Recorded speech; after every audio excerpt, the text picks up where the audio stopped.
Hey everybody, Rosematter here, and welcome to part 10 of my Umineko Let's Play. In the last episode, we lost a couple more characters. So, poor Kennen, we lost him, and supposedly Kinzo, we found his burned body as well. And the third twilight has ended with Beatrice saying, "You will praise my name."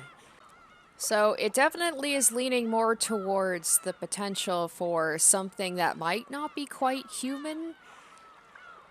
Because the letter ended up in the room while everybody was there in the grandfather's room. And the episode ended with everybody holed up together. There was a big argument. And Natsuhi declared that the servants in Maria are the most suspicious ones. And it seems like we're pretty divided. So obviously tensions at a full-time high right now, pitting the family members versus the servants, and Maria is suspected of having something to do with it as well. So this should be interesting to see with there being this divide in the group, what's going to happen next. So without further ado, let's go ahead and get into it, and let's see what happens next.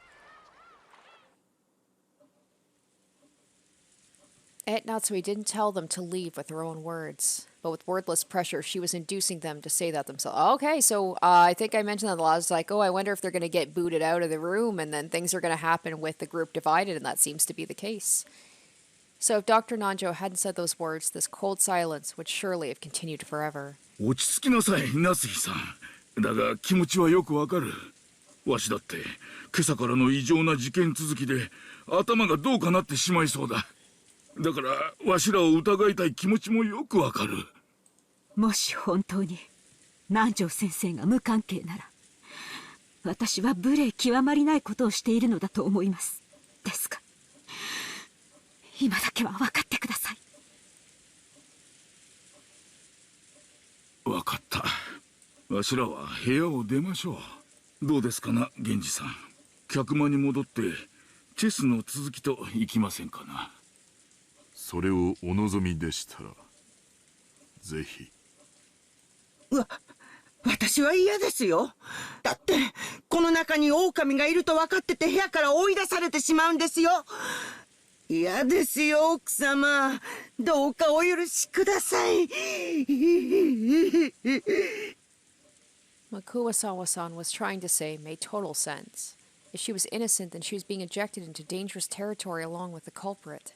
In the current situation, pressing her to leave this room along with the suspects was almost exactly the same as letting her get killed. However, Kumasawa-san really was suspicious, just for being the first to discover that Kanon-kun had been murdered. At that time, everyone except Kumasawa-san had an alibi. As long as the use of some trick or the existence of some 19th person could not be established, Kumasawa-san was one of the most likely suspects by far.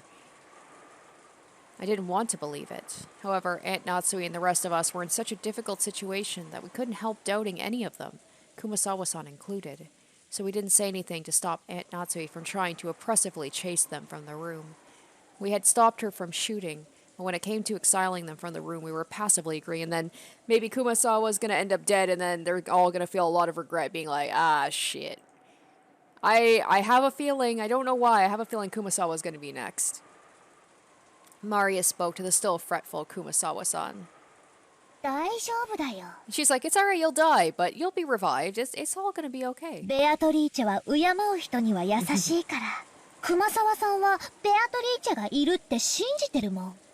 don't know if I've mentioned this before, but the fact that there's the quotation marks all the time. Every time she says Beatrice exists, but there's like that quotation. I'm like, why is that?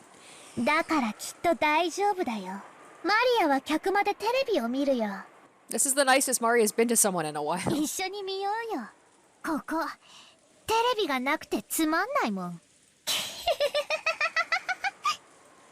It looked like Kumasawa found Maria's roguish laugh very frightening. However, the three other people had agreed to leave the room. Kumasawa couldn't fight the flow and had to agree, crying as she left the room. Oh man, poor Kumasawa. それでは夏日さん、今夜はこれで。また明日お会いしましょう。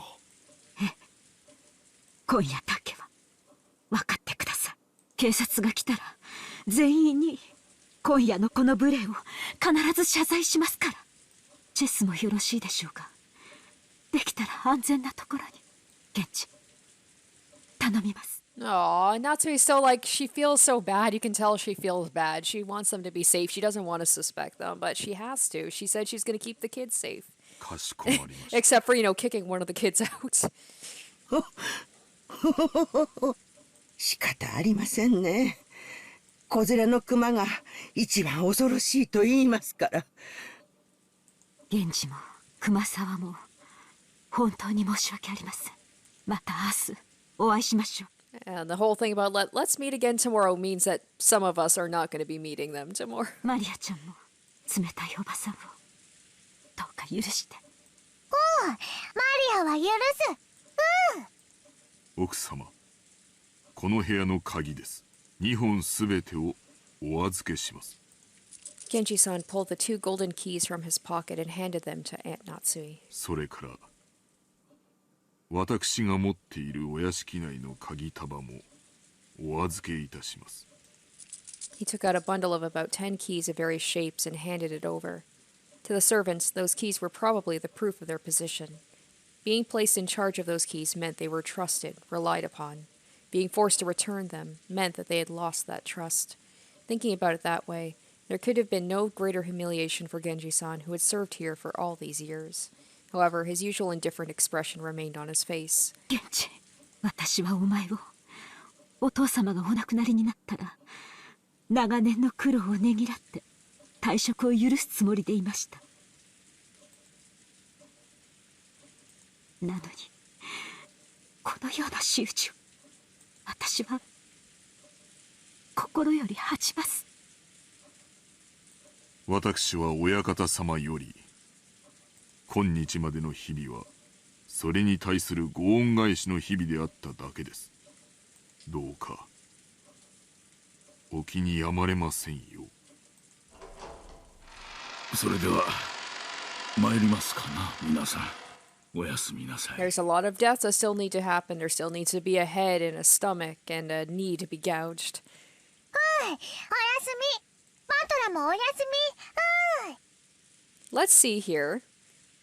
Let's look again at the epitaph. So how many we got here? 1, 2, 3, 4, 5. So I was like, assuming, okay, we don't have enough for everybody that are leaving, because I was like, okay, Genji, Maria, Nanjo, Kuwasawa. So if there was 5 people leaving, they could all be taken down in one go, and that would be it. But doesn't seem like there's going to be enough. マリア、ちょっと待て。 Guilt made me call Maria back. I groped around in my pocket and took out that... Oh, so he never lost it. He just said that to, be like, hey, what do you have to say about this? Why am I still alive? If, Anyway. Is this gonna be... This might screw Battler, because Jessica doesn't have hers, but Natsuhi does. So hopefully as long as Natsuhi has that, key holder, assuming it does actually do something. As long as one of them has it in that room, hopefully they'll all be okay. これ魔除けなんだろ。身につけとけ。She's like, I don't need it. I believe in Beatrice. I'm gonna be fine. バトラ、確か落としてなくしたって。あん時はなんか尺になってなくしたとかホラ吹いただけだ。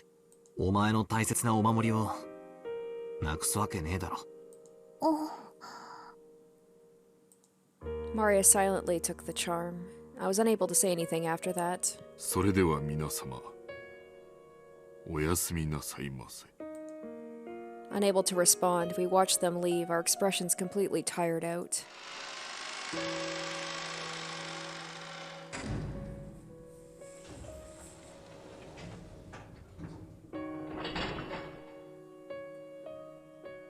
And until the door closed and we heard the auto lock, we were unable to even draw our next breath.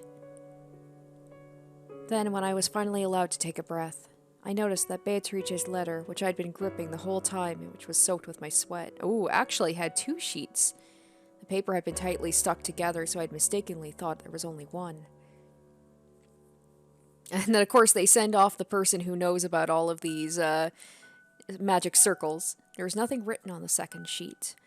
The thing drawn there was a magic circle, written with a red ink like blood. Just like how, like every magic circle up until then had been different, this magic circle was one I'd never laid eyes upon.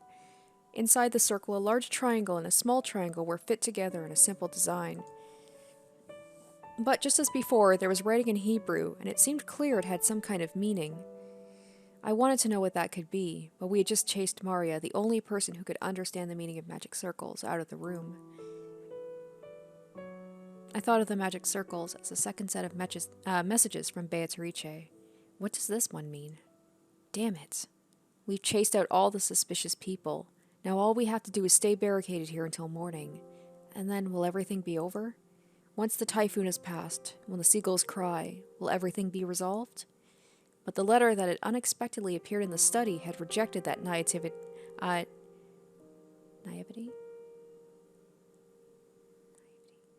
But that letter that had unexpectedly appeared in the study had rejected that naivety? Naivety. It had made it very clear that if time ran out, it would mean victory for the witch. When time runs out, is the witch planning to take on the offense? Is she finally planning to display some fearful magical power? Maybe something that could have been used to kill 6 adults at once. Wait, when is time supposed to run out? I don't know anything. これでもう安全です。もう絶対に。 Even as she said that, Aunt Natsuhi couldn't stop gripping that rifle. There was no release in the tension of her expression. Of course, none of us felt like breathing a sigh of relief yet. At least, not until we could hear the cries of the seagull once more.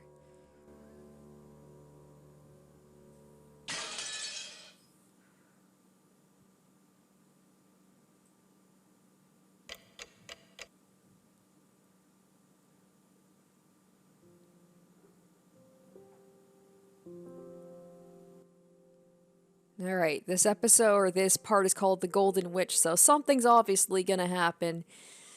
Maybe another death. After we chased them out, nobody said another word. We had exiled all the suspicious ones. Even though we had known that there might be some innocents among them, we had exiled them all the same. We had chased them out of this paradise, where people didn't have to doubt each other. However, our motive for chasing them out had been suspicion of our fellow man, the worst kind of crime for a human. We had been able to accept the existence of a 19th person, of the witch. Now we might all still be talking face to face, trusting in each other. In that instant, we had agreed to chase out all the suspicious people. But had that been the right thing to do? During this endless silence, we could do nothing but be quietly tormented by that sin. Aunt Natsuhi was facing the door, seated all the way back in her sofa, not letting go of her rifle for even an instant. She would probably spend the night staring at the door without a wink of sleep. George Aniki was gazing through a gap in the closed curtains by the window, looking down at the courtyard and the mansion that surrounded it. Whether he was checking to see if any suspicious shadows would become visible through the window, or whether he was engaged in some deep internal conversation, I couldn't tell. Jessica was sitting at an angle on the sofa next to Aunt Natsuhi's, with a dead expression on her face. And every once in a while, as though she'd remembered something, she would take out the inhaler she'd used during her asthma attack and stick it in her mouth. I just heard it from Aniki, but apparently Jessica liked Kennen-kun. It seemed it was such a vague thing she hadn't realized it herself. Aw, you know, it's the kind of thing that other people tend to spot before the person in question realizes it. In that case, she might have first learned of her feelings when the person she liked died. Yeah, I was thinking, I was like, she really took Cannon's death really hard. Like, I figured maybe they had kind of like a, maybe she felt like an older sister and, you know, like, sort of like Shannon, you know, like she wanted to take care of him. But, alright, there's something about these Ushiromio children falling in love with the servants. It was truly pitiful and sad. Come to think of it, Kennen-kun had been the one to hand her that inhaler. Maybe she was remembering that.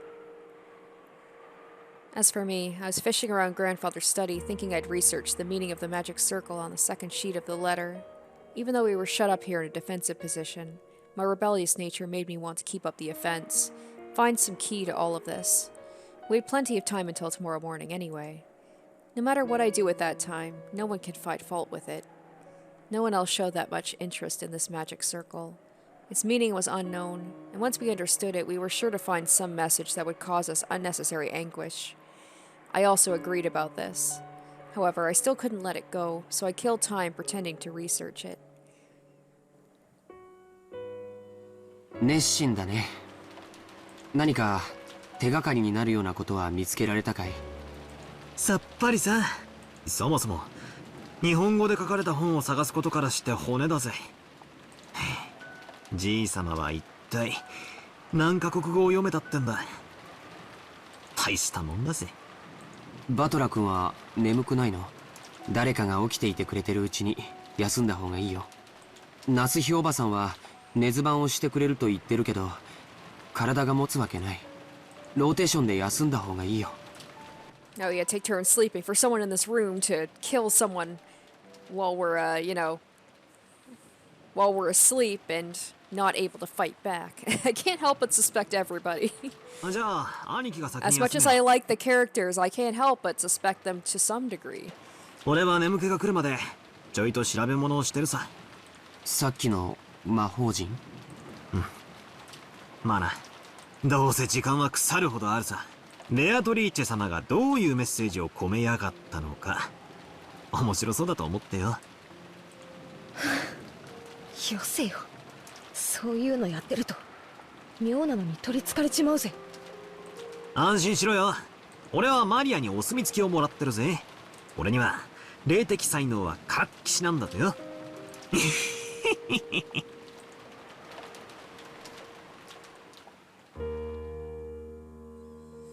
マリアのこと邪険にしすぎたかな。You were, Jessica. You called her a bitch and said that she's a freak and... Yeah, I think of everybody. I think you were the meanest to her. ジェシカ。 But, you know, I can understand. Tension's running high, saying things that maybe deep down you meant, but, you know, you shouldn't say out loud. 今はそれを考えてはなりません。でも母さん、もしもマリアが無関係で犯人が他にいたなら、犯人は襲いやすい相手を狙うに決まってる。それで殺されたなら私たちは見殺しにしたことになるよ。A gloomy silence settled once again. It looked like Jessica regretted she'd let her emotions take hold of her and snapped at Maria. She always was like that. Always acted tough, went too far and regretted it later. 気持ちはわかりますが、マリアは犯人と接触し、こともあろうか、その肩を持つように煙に巻く発言を繰り返しています。私はこの部屋から追い出せて清々しています。夏日おばさんって結構きついっすね。9歳の女の子のザレ言かもしれないじゃないっすか。Even I thought I was being brazen by saying that. I myself had thought Maria was creepy on several occasions today, and I doubted her true nature. And when Maria had been chased out of this room, I couldn't deny it felt some relief. もしそうだったなら、明日謝罪します。彼らをこの部屋から追い出したのは、すべて私の責任です。だから、あなたたちが気に病むことはないのです。I could feel a tragic determination in Aunt Natsui's words. To protect her own daughter, she would resolutely chase out the suspicious ones. And if, as a result, she had left to die those people who had the misfortune to be suspected, so be it. She was prepared to take full responsibility. なんでマリアってあんなことばかり言うんだよ。自分で自分の首を絞めてるぜ。もともとマリアちゃんが魔女や魔法に傾倒するようになったのは、僕はローザおばさんのせいじゃないかと思ってる。Alright, time to get into Maria's sad backstory with her mother. Here we go. ローザおばさんのせい？何がどう関係してるってんだよ。バトラ君だって気づいてるんじゃないかい。マリアちゃんの本当の父親はずいぶん昔に蒸発してるんだ。Alright, this is what I want. I want some backstory. Because Rosa was killed off so fast and it was like hinted at, but it'd like be nice to know more. おばさんはそれを海外出張とか言ってごまかしているけどね。後宮家では、ローザさんたちに関わる話はタブーとされているところがあります。おばさんは再婚だって考えたと思うよ。でもマリアちゃんの存在が枷になって非常に難しかったんじゃないかと思うんだ。だっておばさんは時折ものすごく感情的にマリアちゃんに当たっていたから。それについては同感だぜ。ローザおばさんはマリアを好きになろうと努力してるように見えた。ってことはつまり好きじゃないってことなんだよな。再婚の妨げになっているマリアに思うところがあったんだろうよ。母親の感情的な拒絶がきっと彼女の幼い心に深い傷を残したと思うんだ。そしてどこかでオカルト趣味と出会い、心の隙間を埋めるように没頭していく。知ってるかい？マリアちゃんにとって魔女のイメージは決してネガティブなものじゃないんだよ。ほら、昨日海岸でマリアちゃんのノートを見せてもらわなかったかい？ああ、なんだか楽しそうな落書きでいっぱいだったぜ。That seems like so long ago, back when everybody was alive and they were having fun. Yesterday, when we doubted the witch down by the beach, Maria had gotten all riled up and started explaining about witches. And not one of the pages had shown a picture of an ugly witch. They were all brightly colored, beautiful, cute witches who looked like they were having fun. There was absolutely nothing sinister about them, like a boy might have imagined. They were being adorned with beautiful dresses who could grant anyone's dreams with their mysterious magic and who made everyone happy. The sorrow of not being loved by her mother. Had Maria sought salvation from the witches as beings who could save her from that sorrow and make her happy? Someday a witch would come and using her wonderful magic would bring Maria happiness. Even though she believed that, as she grew older, she had to face reality as her fleeting dreams were sliced to ribbons one by one. If in front of a girl like that, something claiming to be the witch of Rokonjima appeared, and whispered she would take Maria to the Golden Land, where Maria could be happy. 僕は今頃になって胸中を告白するよ。Okay, what's going on, George? マリアちゃんを、いや、源氏さんたちを追い出したのは多分いけないことだったんじゃないかな。気まずくはあるぜ。Since Jessica had been the one to face them and slam them with words of rejection, her conscience must be tormenting her a lot right now. なら、皆さんはあの手紙をどう説明するのですか？私の後ろにいた4人以外の誰にも置くことはできなかった。それは私がこの目ではっきり確認しています。あの4人が潔白だというなら、どうやってこの密室の8人もの人間がいる中で手紙を置けたというのですか？そうなんだよ。その話が始まっちまうと、確かに4人は怪しいってことになっちまう。だが、全然ダメなんだ。ああ、全然ダメだぜ。ダメって何がだい？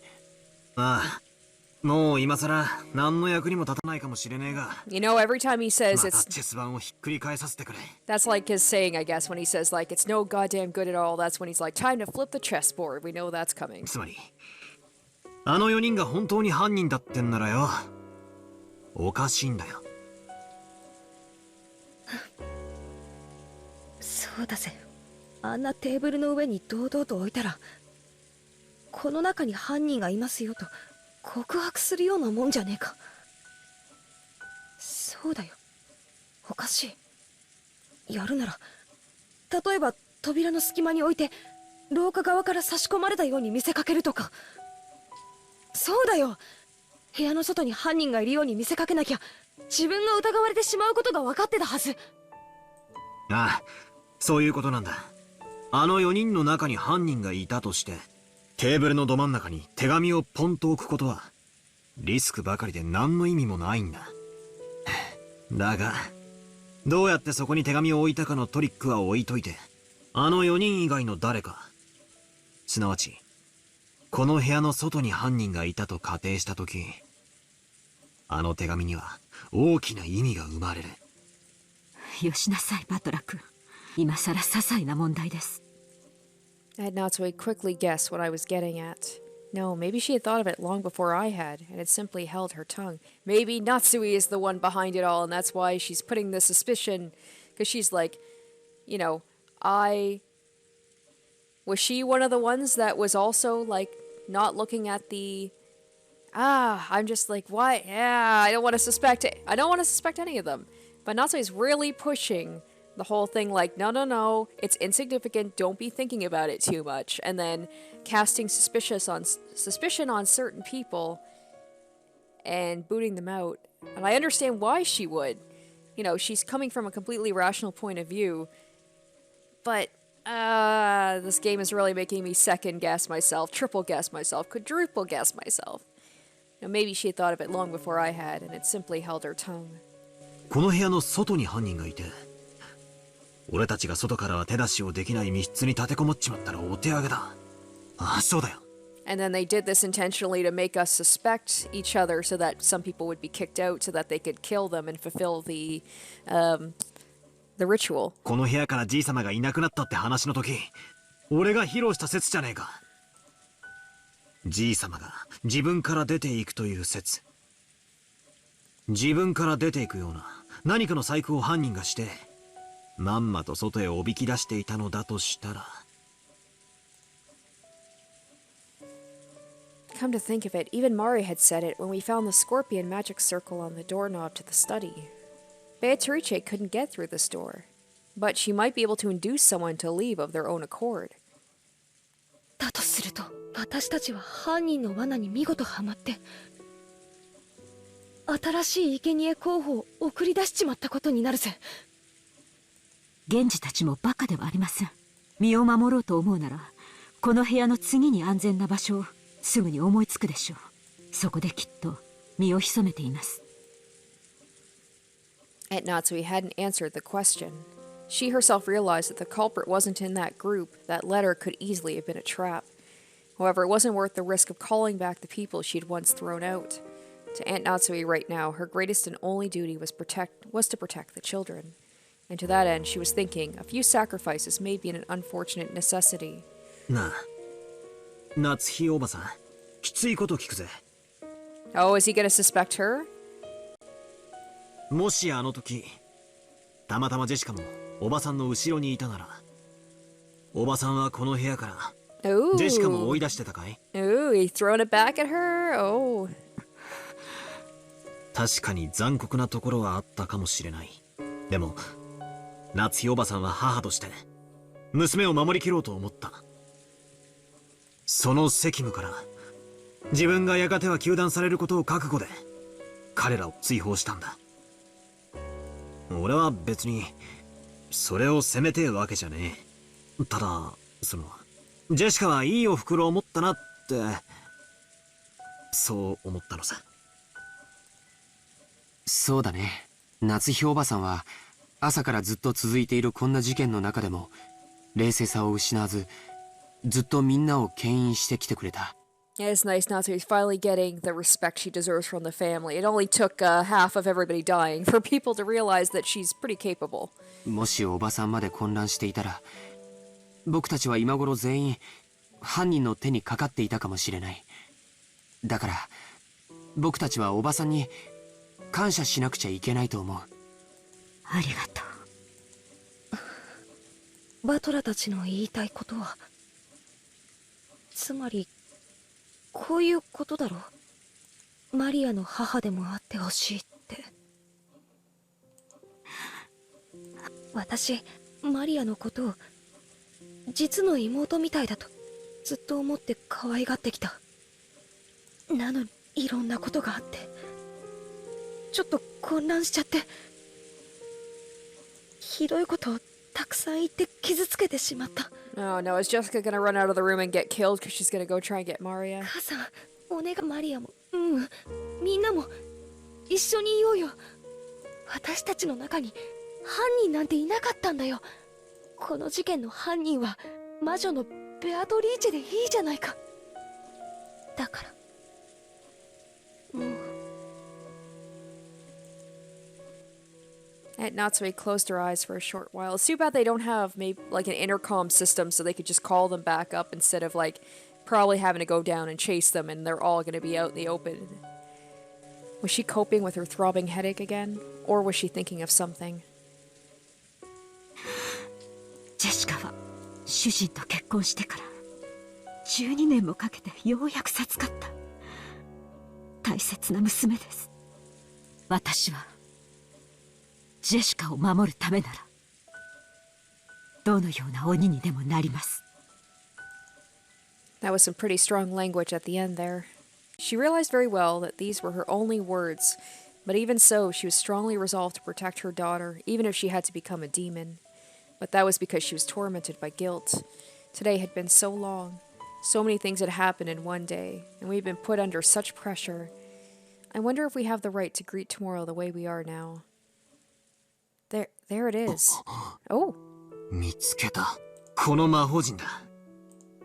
Within the books I'd been constantly flipping through, I'd finally found the same magic circle that had been drawn on the second sheet of the letter. George Eniki peered at it as well.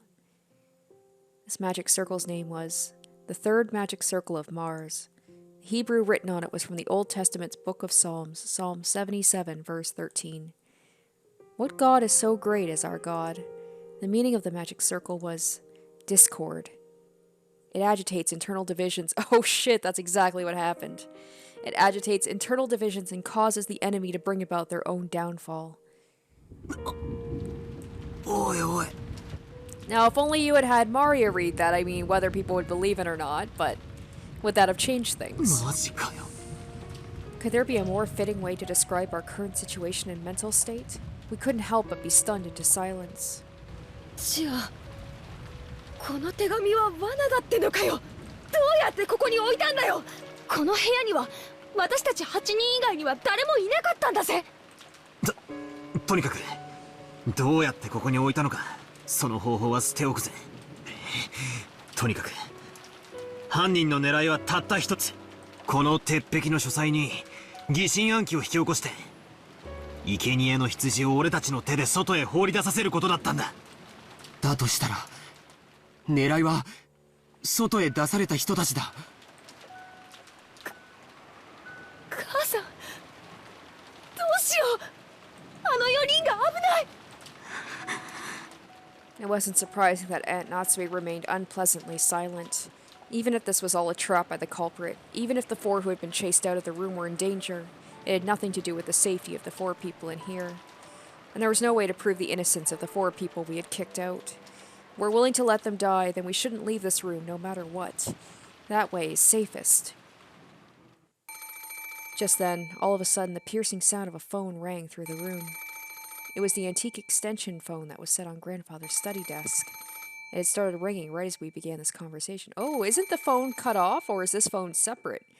Because if it's an extension out, are they calling from within the mansion? Or is this an... Okay, anyway, let's find out. It was only natural we would think it was an SOS from the others we had kicked out. But then Aunt Natsuhi spoke. Oh, don't answer it?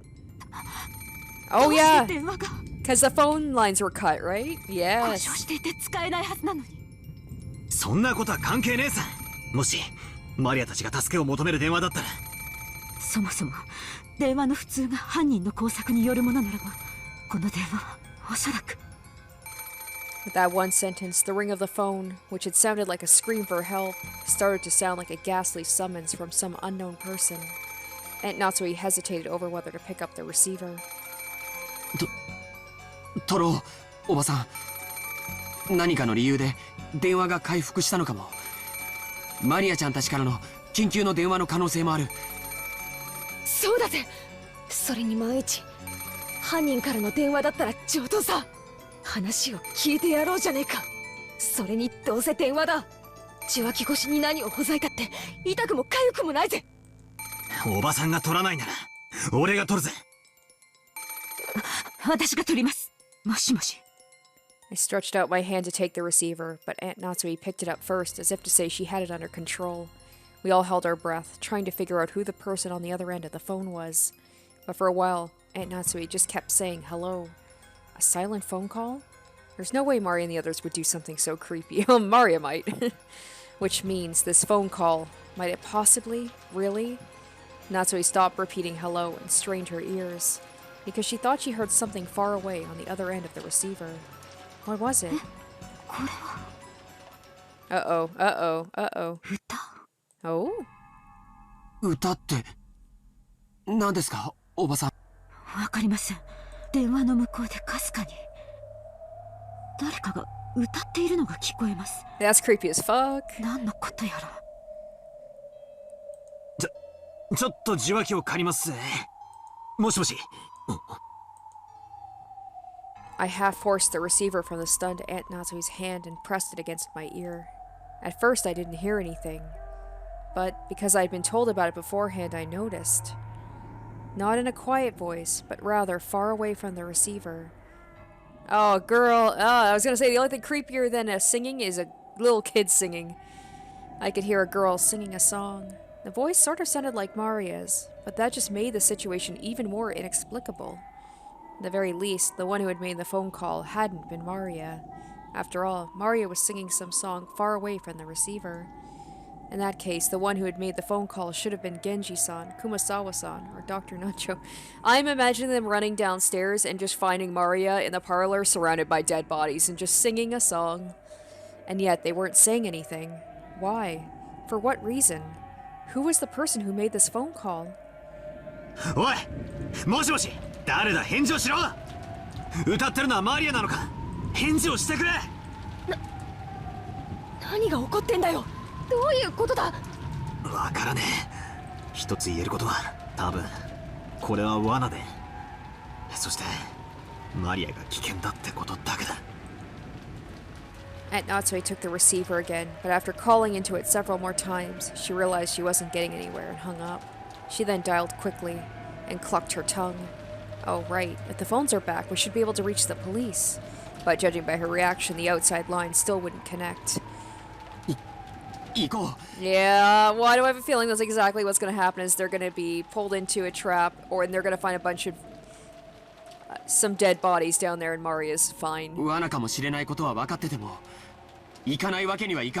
so nervous. Oh, now they're separating even more? When Aniki and I tried to dash out, Aunt Natsuhi stopped us. お待ちなさい。あなたたちだけに行かせるわけにはいきません。私も行きます。ジェシカはここで待ちなさい。私だけのけ者かよ。冗談じゃない。私も行くぜ。そうだな。その方がいいかもしれねえぜ。電話が俺たちをさらに分散させる狙いがあるってんなら、留守。議論する暇も惜しい。みんなで行こう。Aunt Natsuhi raised the rifle high and took the lead. I needed a weapon myself as well. I found a three-pronged candelabra, which looked like it could be used for some strange ritual, and armed myself with it. With the spikes it had to fit the candles on, although they were short, it was almost like a three-pronged spear. Oh, what are they gonna come across? Oh, I'm nervous. Then the four of us left the study. We left the study, which should have been the safest place inside the mansion. And so we'd been lured out despite the fact we'd barricaded ourselves in a safe locked room, and perhaps we were even repeating exactly the same series of events that had led to grandfather disappearing from there. Maria! I listened closely but didn't hear anything. The mansion was vast and the sound of the rain even noisier than before, as if the passing typhoon was making its last stand. Maria-chan は確か客までテレビを見たいと言ってたよね。階下に降りてみよう。そうですね。行ってみましょう。みんなは周りに用心して。Oh, this music is so tense too. With Aunt Natsuhi in the center, her rifle readied and her finger on the trigger, we moved in a group, our backs together, checking our surroundings in all directions. I'm afraid that like one of the people is gonna come out and surprise her, and she's gonna panic and shoot them. As though the power of that magic circle designed to spread discord had brought it all into being. We had split up, and furthermore had been dragged into dangerous territory. In other words, even now in this very moment, we were doing just what the culprit wanted us to do. This was now a strange space where it wouldn't be odd for anything to suddenly occur. Aunt Natsuhi nervously pointed the barrel of the gun at every dark spot and shadow.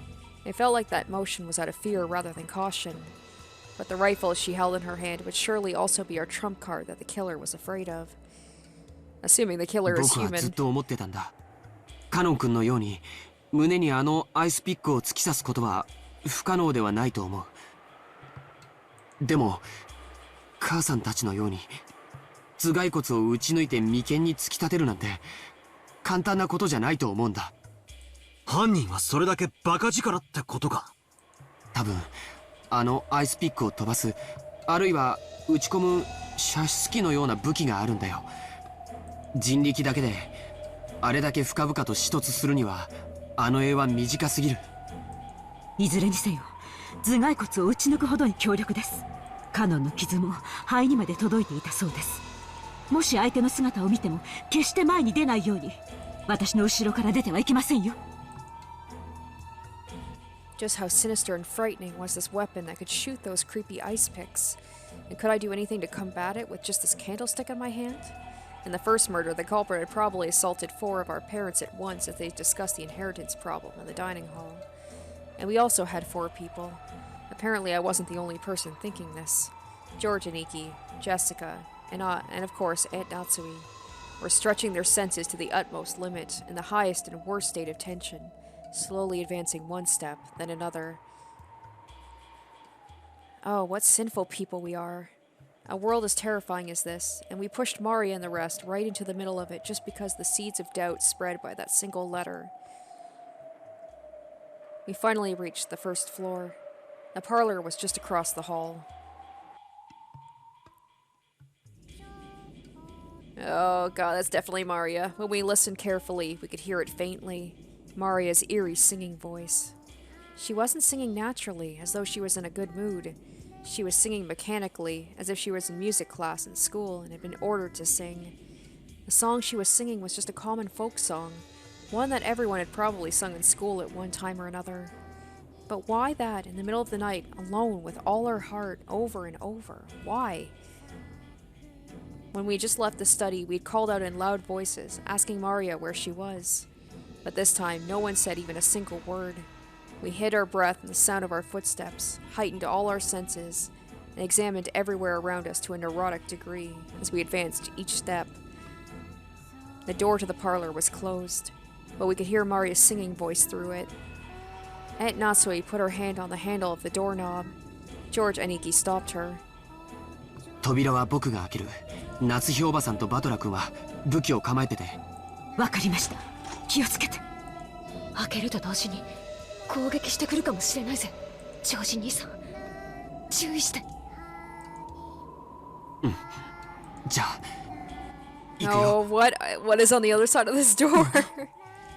He tried to open it, but immediately felt the hard resistance of the lock. Another locked room situation. God damn it. But we've got the keys, right? But then how did... Ooh. Okay. Alright, let's... And Natsuhi took out the bundle of keys from her pocket and gave them to George. There were about 10 keys, and none of us had a clue which was which. Because of this, George had to fumble around loudly and test several of the keys. Since we had hidden our footsteps, preparing to make a surprise attack on the room, this felt almost fatal. The whole time, we could hear Maria's voice from the parlor, singing the same song over and over. It was like a broken, crazy cassette tape. In the morning, we had been in that room the whole time. All the frightening things had occurred outside that room. So we had convinced ourselves that even if nowhere else could be trusted, that room alone was safe. That baseless impression was quickly falling apart. Here we go.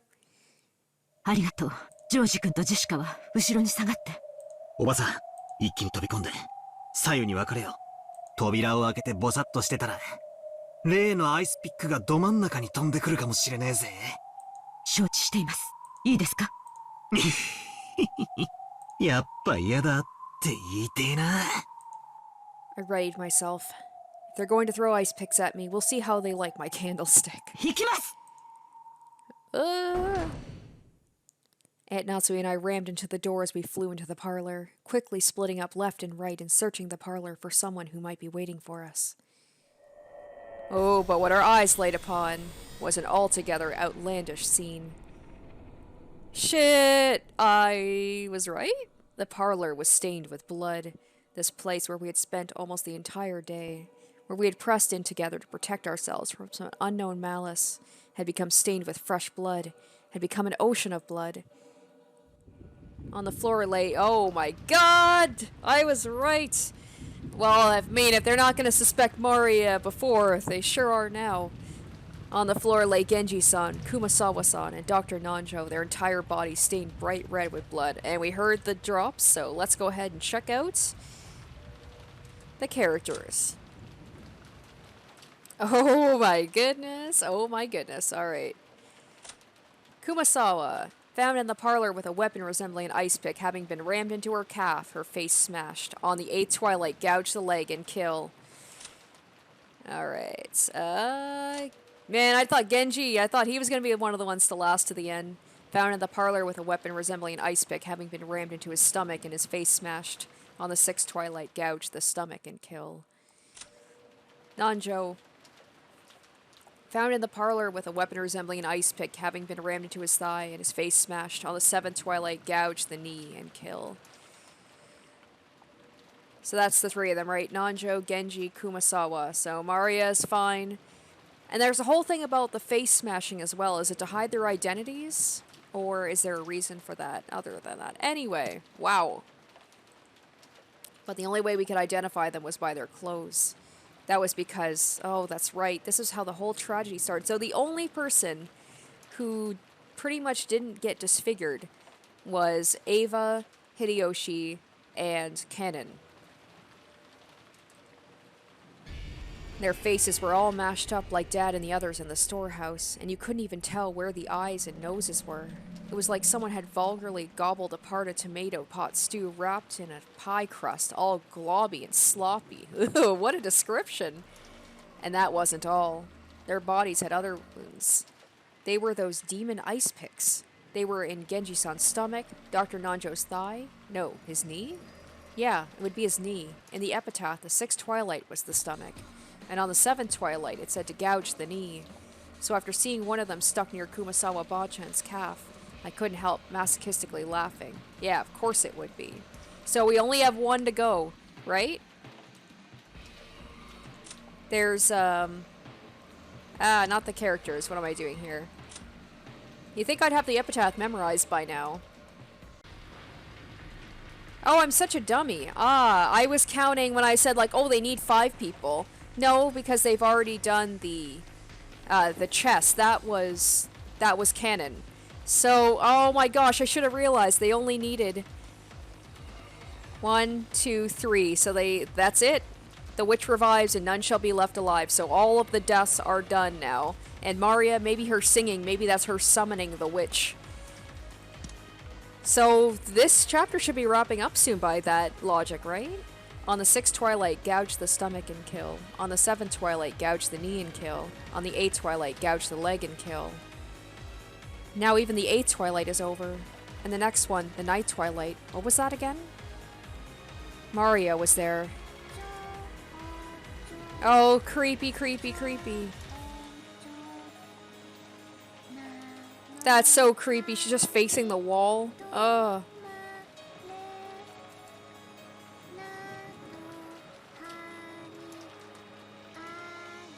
So was it Maria the whole time who was behind all this somehow? She was possessed? And that's what gave her the strength to kill everybody? I don't know. I don't know. She was facing the far wall, standing stock still, completely alone. Facing away from this horrible scene, standing in front of the wall, singing her song over and over. There was nothing else in the room, just the corpses of the 3 who had been brutally killed, and the receiver still off its hook, showing it had been in this room that the call had come from. It's like she called them to summon them down. Just that and Maria, her back to the scene, facing the wall as she kept on singing. We couldn't even scream at this bizarre scene. We could only stare shocked, our mouths hanging loosely open. Maria. Jessica called out to her. Oh, I'm afraid of what her face is going to look like when she turns around. But Maria showed no reaction. Alone, she kept singing on and on. We had come here trying to save Maria from some approaching danger. So now that we had found her, we should have been running up to her, hugging her, joyous that she was safe. And yet, none of us could do that. Everyone thought it, but they couldn't say it. After all, because it's right, it's crazy, and yet, but no, it couldn't be. Maria! 歌うのやめろ! 聞いてるのか? At some point, Natsuhi and I had pointed our weapons at Maria's back. I yelled at Maria in a violent voice. but there was no reaction. She just kept singing. With the candlestick still readied, I ran up to her and violently slammed my hand on her shoulder. Then I pulled on her shoulder, forcing her to turn around. Oh, it's gonna be a creepy face. Maria's small body was quickly pulled down and fell, and as though unhappy about how her singing had been interrupted, she looked into my face with her usual expression. Even in this gruesome situation, she was just like normal. Maria! これはどういうことなんだ? 誰がやった? おお、ベアトリーチェ。いい加減にしろ! I threw the candlestick I had been holding against the wall. The violence of that reckless sound should have gone straight into Maria's heart, but her expression didn't change at all. よすんだバトラ君。マリアちゃん、今度こそ君は3人を殺す犯人の顔を見たはずだよ。犯人は君に手紙を渡したというベアトリーチェなのかい？おお、ベアトリーチェ。ああ、ならこれで確定したぜ。19人目はいるんだよ。ベアトリーチェは実在するんだ。じゃあマリア、これくらいは教えてくれるよな。奴はこの3人をどうやって殺したんだ？何をどうやったらあんなむごい殺し方ができるんだ？知らない。知らねえってことはねえだろ。この部屋での出来事だぞ。歌を歌うのに夢中で気づかなかったとか言い出すんじゃねえだろうな。落ち着いてバトラ君。マリアちゃん、僕とお話ししようね。George and Iki, as he always did, crouched down next to Maria so that their eyes met and talked to her very kindly. マリアちゃんはどうして壁を向いてお歌を歌っていたのかな？うん、ベアトリーチェがここでね、壁を向いてお歌をずっと歌っていなさいって言ったの。じゃあベアトリーチェがここへやってきたんだね。その時にはまだ源氏さんたちは生きていたんだよね。みんなで客間に来て座ってた。源氏さんはちゃんと鍵をかけてたよ。確かに鍵はかかってたが、じゃあどうやってベアトリーチェは客間に入ってきたってんだよ。おお、でもベアトリーチェは魔女だから鍵なんか関係ない。蝶々になって扉の隙間から Oh my goodness, alright. So the butterflies, it wasn't just well, we'll see, but it wasn't just Kennen, like, imagining the butterflies. Like, the butterflies are a real thing, apparently. はあ？冗談も休み休み言いやがれ。そんなわけねえだろ。Or this just could be the, imaginings of a child who wants to believe that. I don't know what to think. お前は何を言ってやがるんだ？信じられないよね。だから言いたくなかった。どうせ言っても信じないもん。でもベアトリーチェは魔女なの。不思議な魔法で何でもできるの。だからベアトリーチェは鍵のかかった扉なんか全然関係ないんだよ。それで現れたベアトリーチェは、そしてみんなはどうしたの？ベアトリーチェは言ったよ。おじいさまの書斎は強力な力に守られていてどうしても入れない。 So we really should have stayed in there, but it doesn't really matter because the epitaph is pretty much complete. All the sacrifices are taken care of, so. だからあと3人の生贄はこの客間の4人の中から選ぶって。みんな嫌だって言ったよ。熊沢さんは嫌だ嫌だってすごい言ってた。でもベアトリーチェは選ぶよ。そしたらね、ベアトリーチェはマリアはいいよって言ってくれたの。どうしてだと思う？バトラがマリアの安全を祈って念を込めてくれた、Oh, wow, okay. あの火星の5の魔法陣のサソリのお守りがあったからだよ。 So she's saying that if he hadn't given her that charm, she may have been one of the ones selected. だからその力でベアトリーチェはマリアにだけは何もできなかった。だから生贄はマリアじゃない3人に決まったの。そしたらね、さあさあ、壁に向かってお歌を歌って聞かせなさい。あなたはたくさんたくさんお歌を歌うから、何が起こっても何が聞こえても聞こえない聞こえないわからない。さあさあ、楽しいお歌をわらわにたくさん聞かせておくれ。だかからマリアはずっとお歌を歌ってた。ずっと歌ってたんだよ。だから何も聞こえない。そしたらバトラたちがやってきたんだよ。それを信じろってのか？バカにするんじゃねえぜ。じゃあ今度は誰を疑う？マリアを疑う？マリアをこの場で殺してみる？そんなことしてもベアトリーチェはいなくならない。これで第8の番は終わったよ。ベアトリーチェは蘇る。ふざけんな。もうそんな話は金輪際ごめんだぜ。魔女なんているもんか。煙に巻かれてたまるか。俺は認めねえぞ。ベアトリーチェなんていいね。絶対に俺が認めねえ。だから存在なんかさせねえ。蘇りもさせねえ。伝説は永遠に伝説のままだ。この俺がそんなことを認めねえ。よせよバトラ。マリアが殺したわけでも見殺しにしたわけでもない。 It's fine, now it's the other way around where Jessica has to be the one to be like, whoa, let's calm down. ベアトリーチェが来てマリアは抵抗できず従わざるを得なかっただけだ。 Or maybe it's because Jessica still feels so guilty about what happened that she's like, I really want to believe Maria. あれ Oh. 夏日おばさん。 Oh, what's going on here? おばさんがいない。 Oh shit. あれ Natsuhi would not have just left them. 母さんどこ行ったの？ Oh no, is Jessica about to lose? Like, she's the only one who's got a parent left, and I feel like she's about to lose it. But why? Because, like, why does there need to be another death? Maybe Natsuhi, did she, like, maybe kill herself because she felt guilty that she sent these people out? Or is she just running around trying to find the witch? But I don't think she would leave the kids. Oh, there's a letter. Oh, sorry, I didn't mean, I'm just, like, so into it. I'm sorry, I don't mean to skip. Letter. That makes sense. The culprit's done with the 8 Twilight, and it's all gone swimmingly for them. They might as well have left a letter so they could brag even more. We'd been so wrapped up in questioning Maria, we forgot to look for one. But even as well-armed as she was, why had she left the room all by herself in this dangerous mansion after reading it?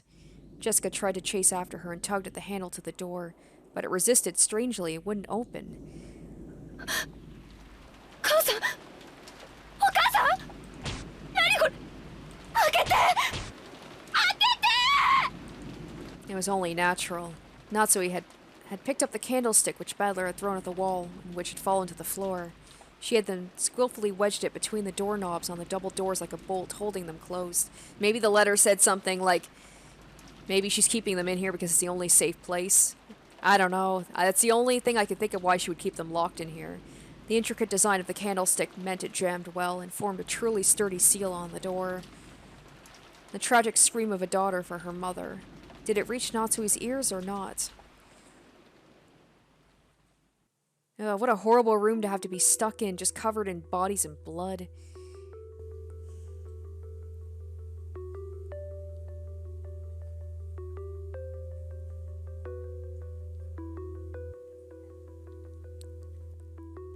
Natsuhi was alone in the entrance hall. It was the place where the portrait of Beatrice had been hung. Natsuhi threw down the final letter from Beatrice she had read in the parlor, readied her rifle, and in a voice that rang clear yelled in the massive space that was the entrance hall. 後宮家代表、後宮夏日です。姿を見せなさい。黄金の魔女、ベアトリーチェ。 The entrance hall was dimly lit. Other than a faint light which shone on the center of the room, everything was blotted out by the jet-black darkness. Oh, in the darkness, butterflies glistening in gold squirmed, twinkled, and sneered. Natsuhi gave one more huge gulp, pointed the cold barrel of the gun at the gold butterfly. Natsuhi, you're gonna die, girl. ようやく姿を現しましたね。あなたのような存在が本当に存在したなんて、私は未だ信じることができない。でも、それは問題ではありません。後宮家の代表であると自負する私と、後宮家の当主を引き継いだと自称するあなたが今この場にいる。あなたが本当に魔女なのかどうかは今となっては些細な問題です。さあ決着をつけましょう。後宮家を真に引き継ぐ者はどちらか。この後宮夏日か、あなたベアトリーチェか。あなたの決闘の申し出、謹んでお引き受けさせていただきます。Oh, this is not gonna end well, I feel like. Didn't end well for Canon. Don't think it's gonna end well for Natsuhi. The gold butterfly slowly formed a human shape which walked into the dim light. I mean, at this point, how can I doubt that there's not a witch? Like, Natsuhi readied the rifle and glared. The witch raised her golden staff overhead and laughed. Natsuhi's fingers slowly squeezed the trigger.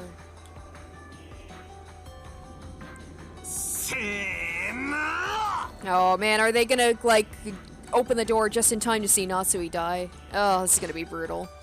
Battler made an all-out dash at the door and rammed into it, crushing the candlestick which had been barring it and making it possible for a big gap to be opened in the door. He kept kicking the candlestick through the gap and the door was finally released. At that time, they heard it. They clearly heard just once the crisp sound of gunfire. ジェシカちゃん、一人で先走っちゃいけない。今のは銃声だぜ。夏代おばさんが撃ったんだ。At who? At the culprit. The noise had come from the entrance hall, and the entrance hall looked like a stage, like the heroine of a tragedy lying down and bathed in light, arrayed in the beauty of that silence. Aunt Natsuhi's face up crumpled on the floor. Yep. Bummer. Half crazed, Jessica ran up to Aunt Natsuhi. On her forehead, it was almost as though a sparkling shard of pigeon's blood ruby had been placed there. God damn it. God, they're dropping like flies in this episode. Oh, Natsuhi, you really tried. Found shot... Oh, she was shot! Found shot to death in front of the witch's portrait. How impudent of her to challenge a witch with nothing but a mere gun. Of course she'd end up like this. Kihihihi. And from it, a single stream of blood makeup passed by her eye and began to traverse her face. The faint smell of gunpowder smoke came from the barrel of the rifle Aunt Natsuhi still grasped. Huh? Then she shot herself in the forehead? Why? Oh, shit. So the witch can take control of her, I guess? Because I was like, how does the witch have a gun?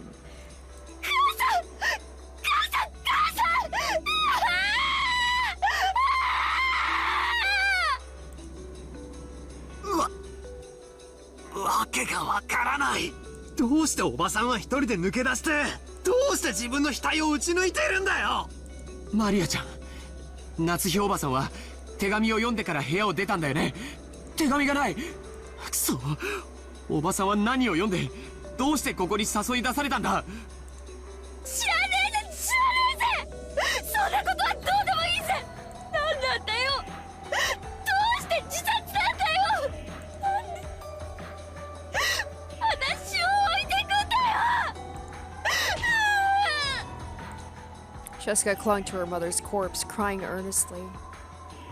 My body consumed by an anger I didn't know what to do with, I stole the rifle from Aunt Natsuhi's hand and spun around, pointing the barrel of the gun into the darkness on all sides, as though I were pointing a light from a lighthouse, trying to find the culprit. George Aniki, even in this situation, was trying to calmly figure something out, but that effort might have been doomed to futility. And Maria alone was completely indifferent. Is she treating this as some kind of predetermined fate? No, that's not it. This is all a prelude to a wonderful world. The door to the Golden Land will finally open. 第9の晩に魔女は蘇り、誰も生き残れはしない。そして第10の晩に旅は終わり、黄金の里へ至るだろう。これで全部終わったね、ベアトリーチェ。おめでとう、おめでとう。だからマリアを導いて。あなたの話してくれた黄金鏡へ。今こそ。There, all of the dead would be resurrected, and even the love they once possessed will be revived. So in Maria's eyes, it's just as though all of today's tragedies never even happened. And all those days she spent deprived of love never happened either. いい加減にしやがれ。何が楽しい、何がおめでたい。この島には18人いた。14人死んだ。残りは俺たち4人だ。俺は絶対に死なねえぞ。夜が明けるまで、いや台風が過ぎ去ってまた船着き場に海猫たちが帰ってくるまで俺は絶対に死なねえんだよ。生き残ってやる、生き残ってやる、絶対。よしなよバトラー。ベアトリーチェに銃なんて意味ないよ。それに生き残るも何ももうおしまいなんだよ。もう旅は終わったんだよ。ほら時計を見てごらん。 So is that going to be the end of this chapter? Huh? The clock? Hearing those words, I looked at my wristwatch. Both hands were almost touching near the top. Very soon it would be 12 a.m. In other words, 24.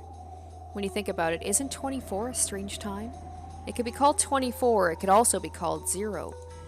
It's the hour of the culmination of the previous day, and at the same time, it is hour 0 as the next day begins. Maria suddenly called out happily and ran towards the darkness. It was almost as though Beatrice was somewhere in that darkness, and Maria was running up to her. As I looked down the barrel of the rifle, as Jessica hugged her mother's corpse, as George and Nikki stood there shocked, we gazed into the darkness. Our eyes fixed just in front of Beatrice's portrait, and there, Maria leapt into a hug with the portrait's subject. You've got to be kidding me. This is ridiculous. Impossible. This madness can't possibly be. Witches don't exist. I won't accept it. Things like you must not exist because this is a human world. You think I could accept something that's not human? Never. I will never. I pulled hard on the rifle's lever. The cartridge was ejected. Fell on the floor. The new cartridge was loaded. Oh, is he going to shoot at the painting? And I sighted the witch down the barrel. Maria turned around. Still clinging to the golden witch, he turned around. だから意味なんてないってば。ベアトリーチェに鉛玉なんて意味ないってば。バカだね、人間は。俺は魔女なんて認めねえぞ。貴様は誰だ。一歩でも動いてみろ。指一本でも動かしてみろ。こいつをぶち込んでやら。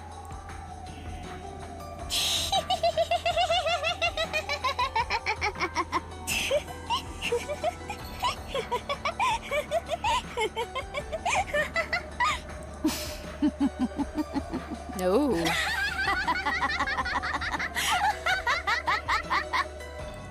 The laughter of the witch, no, the witches, was joined by the laughter of even the large clock in the hall. It was probably telling us that the time was 24. It was both a tone telling us we had reached the culmination of this day, and a tone informing us that all had returned to nothing. The rules had specified the witch would win when time ran out. バトラー、ジョージお兄ちゃんにジェシカお姉ちゃん、旅は終わって魔女は蘇ったよ。 And none shall be left alive. The witch shall praise the wise and bestow 4 treasures. One shall be all of the Golden Land's gold. One resurrects all the dead people's souls. One even revives all the love they possessed. And one for the witch to eternally rest. Rest in peace, my beloved witch, Beatrice.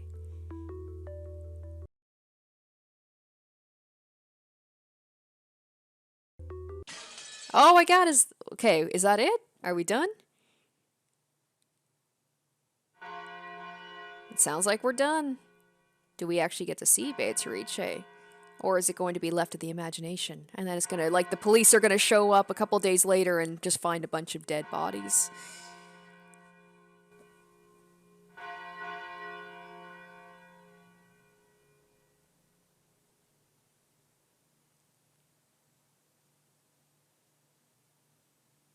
Notebooks were pages in a wine bottle.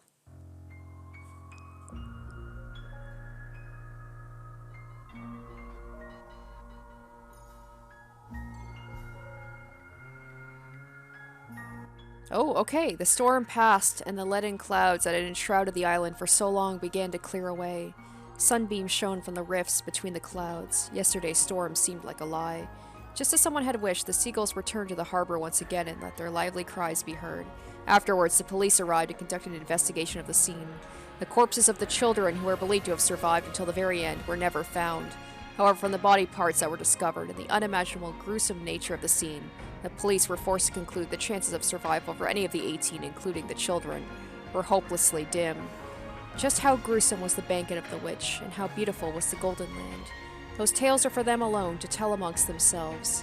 They have no tale for those who arrived after the banquet had ended. One can only imagine what transpired during the course of those days.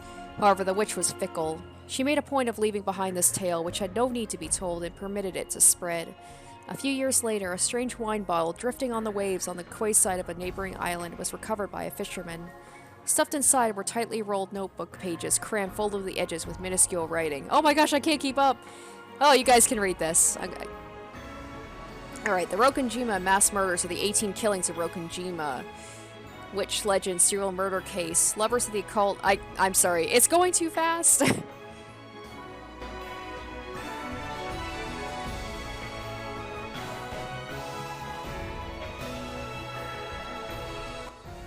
Oh, Maria. So she wrote all this down. A part of Maria's body had been discovered, a piece of her jaw. It was one of the rare instances where the owner of a body part was able to be identified through dental records. The jaw had been separated from its body. The police consider her chances of survival to be hopelessly dim. Let us conclude this tale with the final paragraph of the notebook that Maria left behind. By the time you read this, I will probably be dead, although there may or may not be a corpse. You who have read this, please uncover the truth. That is my only wish. To this very day, the truth of the witch legend serial murder case has not been brought to light. Wasn't that the thing they said at the end of the... Okay, first game, Legend of the Golden Witch results. Okay, then they're going to talk about all the deaths. The whole thing is like, that is our one wish, is to find the truth. Wasn't that what Akasaka and Oishi wrote in Higurashi When They Cry? Like, I'm pretty sure it was. Okay, so there's a whole thing. Each of the stakes, Beelzebub, Bemin, stake of Satan, stake of Lucifer, stake of Belphegor, stake of Leviathan. Alright, the witch will open the door to the Golden Land. George, missing, accepted the witch. Jessica accepted the witch. Maria accepted the witch. Battler denies the existence of the witch. Will she invite him to the Golden Land? Alright, for George, he lost his fiancée. Or his lost fiancée. For Jessica, her lost loved one. For Maria, the lost love of her mother. Rest in peace, Beatrice. The winner is the Golden Witch, Beatrice. None solved the riddle of the golden time. All 18 died. When the seagulls cried, none were left alive. Shit. So I'm guessing that's what's going to happen, is each chapter is maybe going to be reset, and maybe the characters will have some memory of what happened in the previous one, and they'll be able to use their previous memories to solve the puzzle. That's my guess anyway. Kind of similar to Higurashi, is they use, like, if time loops and they remember things, they can hopefully use that, and eventually the last chapter will be them winning over the witch. Oh, well, okay. The Golden Witch has prepared a gift in commemoration of your recent sojourn. The new elements may be accessed from the title screen. All right.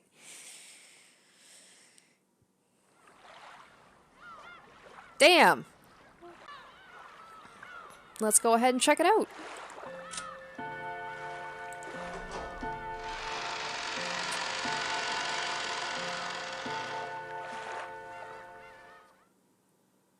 Purgatorio.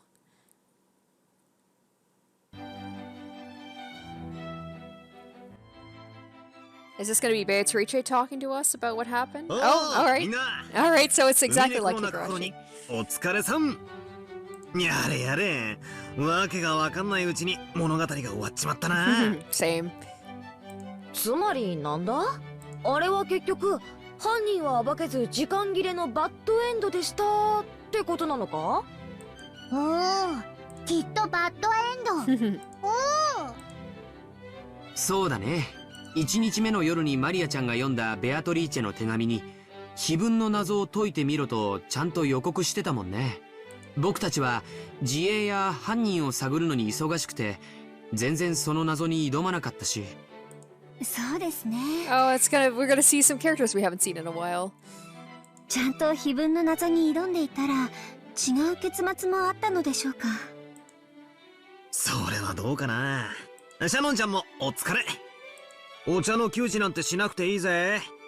何しろここはお疲れ様会なんだからよ。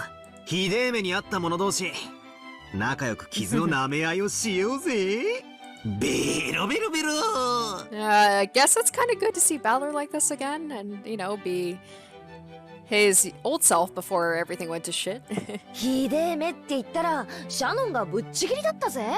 綺麗どころのキャラだからてっきり最後まで生き残るかと思ったら一番最初に殺されるし、しかもなんだっけ、顔面を半分砕かれてたんだっけ。最悪だよな。そういうお役目でしたら仕方ありませんし。姉さんが気にすることはないよ。お嬢様方もラストのエピローグを見る限り相当悲惨な最後を遂げられたようだしね。どうもそうみたいだね。なんだか全身を食いちぎられてバラバラにされたみたいな恐ろしい描写があったような気がするよ。それを言ったらカノン君の最後が一番かっこよかったと思うぜ。返り討ちとはいえ犯人と一騎打ちだろ。俺らのよくわからん最後よりは数段マシだぜ。結局何も歯が立ちませんでしたが。でもカノン君の死は大きなヒントになったと思うな。だってあのせいで19人目の存在が明らかになったんだから。 Can we be sure of that though? そうだね。I guess so, but alright. I'm gonna have to do some thinking about this. あの時点では全員の所在が明らかだった。だからカノン君を殺せるのは未知の19人目しかありえない。マリアは最初からベアトリーチェだってずっと言ってる。信じたくはねえけど、ベアトリーチェを名乗る魔女が犯人ってことになるんだろうぜ。そうですよね。人にはできない不思議なことがいっぱいありましたし。エヴァおばさんの密室殺人とか魔女にしかできない。 There was a lot of this. I wonder if it's going to change, like each chapter they're going to be killed differently, and maybe there's going to be a connection. Like this one, it was locked rooms. That locked room mysteries, that was the defining feature of this chapter. So maybe next chapter people are going to be killed in a similar way, and smashed faces or just like disfiguring faces. 人間にはできない。19人目が存在することが明らかで、しかもその人物は人間では考えられない力を持っている。となればその人物をベアトリーチェと呼んでも差し支えはねえだろうぜ。多分僕たちはラストで出会っているよ。黄金の魔女にね。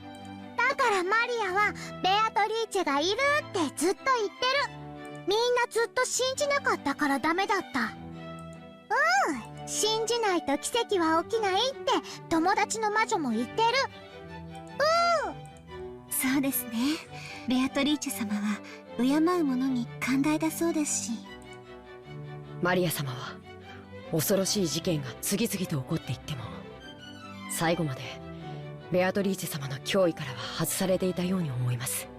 マリアは一番の最初からベアトリーチェを信じてたもんな。 It's funny though when you think about that. Is like Balor was the one who believed the least, and he still was up until the end alive. Whereas like the servants sent, especially like Kennen and Shannon, seemed to believe in her somewhat, but they died earlier. でもそれじゃ Same with Kinzo, 同 right? じように信じてたカノン君たちも殺されたのは Yeah, 納得がいかないぜ。それは多分ベアトリーチェ様なりのご都合があられたのでしょう。碑文の歌がベアトリーチェ様の復活の儀式を意味するものなら大勢の生贄が必要だった。その一人にご指名をいただけたということなのでしょう。シャノンちゃんはひどい最後だったよ。せめてもう少し綺麗で安らかな方法もあったろうに。まあ痛かったわけじゃないですし、それにほら今はこうして全然平気ですから。 Okay, so she said it's not like it hurts. So I'm assuming, I think someone mentioned about how everybody could have been poisoned, and that's how all the bodies were taken care of, and then they were killed afterwards, or they were poisoned and maybe died by poisoning, and then their faces and everything were smashed up afterwards. So that could be a hint there where she said it didn't hurt. So maybe they got knocked out first and then killed. Shannon proved this by stroking her cheek, which had been crushed during the story, and everyone laughed out loud, smiling. The whiplash between こう言っちゃなんだけど、 what just happened and then 僕は these てっ like きり all cast 本 reviews 格 are ミス so テリーだと strange. 思ってたからね。ファンタジーだと分かってちょっと驚いてるよ。遺産をめぐる外界から隔絶された孤島の洋館ものなんて推理物の王道だと思ってたからさ。ファンタジーじゃない。ベアトリーチェはいるの。ええ、分かっています。ベアトリーチェ様はいらっしゃいます。そうですね。ベアトリーチェ様はいらっしゃいます。 Once again, those little quotations. What's up with that? 悔しいが認めざるを得ねえよな。19人目の魔女の関与は明らかだしな。人間には不可能なことをいくつもやってのけてる。劇中の僕らはそれを否定したくてあれこれと考えたけれども、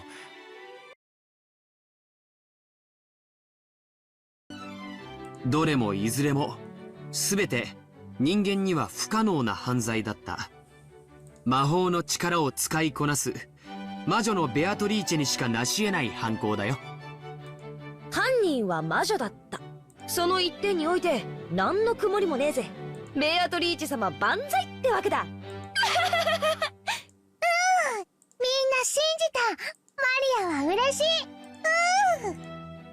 神様も魔女も怖がる人には恐ろしい存在かもしれませんけど、信じ敬う人にとってはきっと慈しみのある存在に違いないと思います。姉さんの言う通りだと思います。じゃあさ、せっかく殺人事件ごっこは終わったわけだし、ここで気を取り直してちゃんとベアトリーチェの言う通り碑文の謎に挑戦してみねえか。賛成。きっとベアトリーチェも喜ぶ。劇中ではみんな無視してたからね。せっかく出題されたのにほとんど無視されて、なんだかかわいそうですね。ベアト碑文のメモがある。みんなで謎解き、みんなで謎解き。物語は多分この時点から間違ってたんだろうね。そうかもしれません。私たちはベアトリーチェ様のご指示通り碑文の謎に挑むべきだったのかもしれません。まあすっかり遅くなっちまったけどな。今からでも再挑戦するってことで魔女様には許してもらおうぜ。さ碑文の謎に挑戦してみよう。なになに、懐かしき故郷を貫く鮎の川。As Maria puts her notebook on the table and opened to the page where the epitaph was written, everyone peered closely at it and had fun and lively discussion as they started guessing this and that about the riddle. Surrounded by the smell of the black tea and freshly baked vanilla cookies, they spent their time comfortably and happily. Maybe this is them hanging out in the golden land right now, being like, oh, what could we have done differently?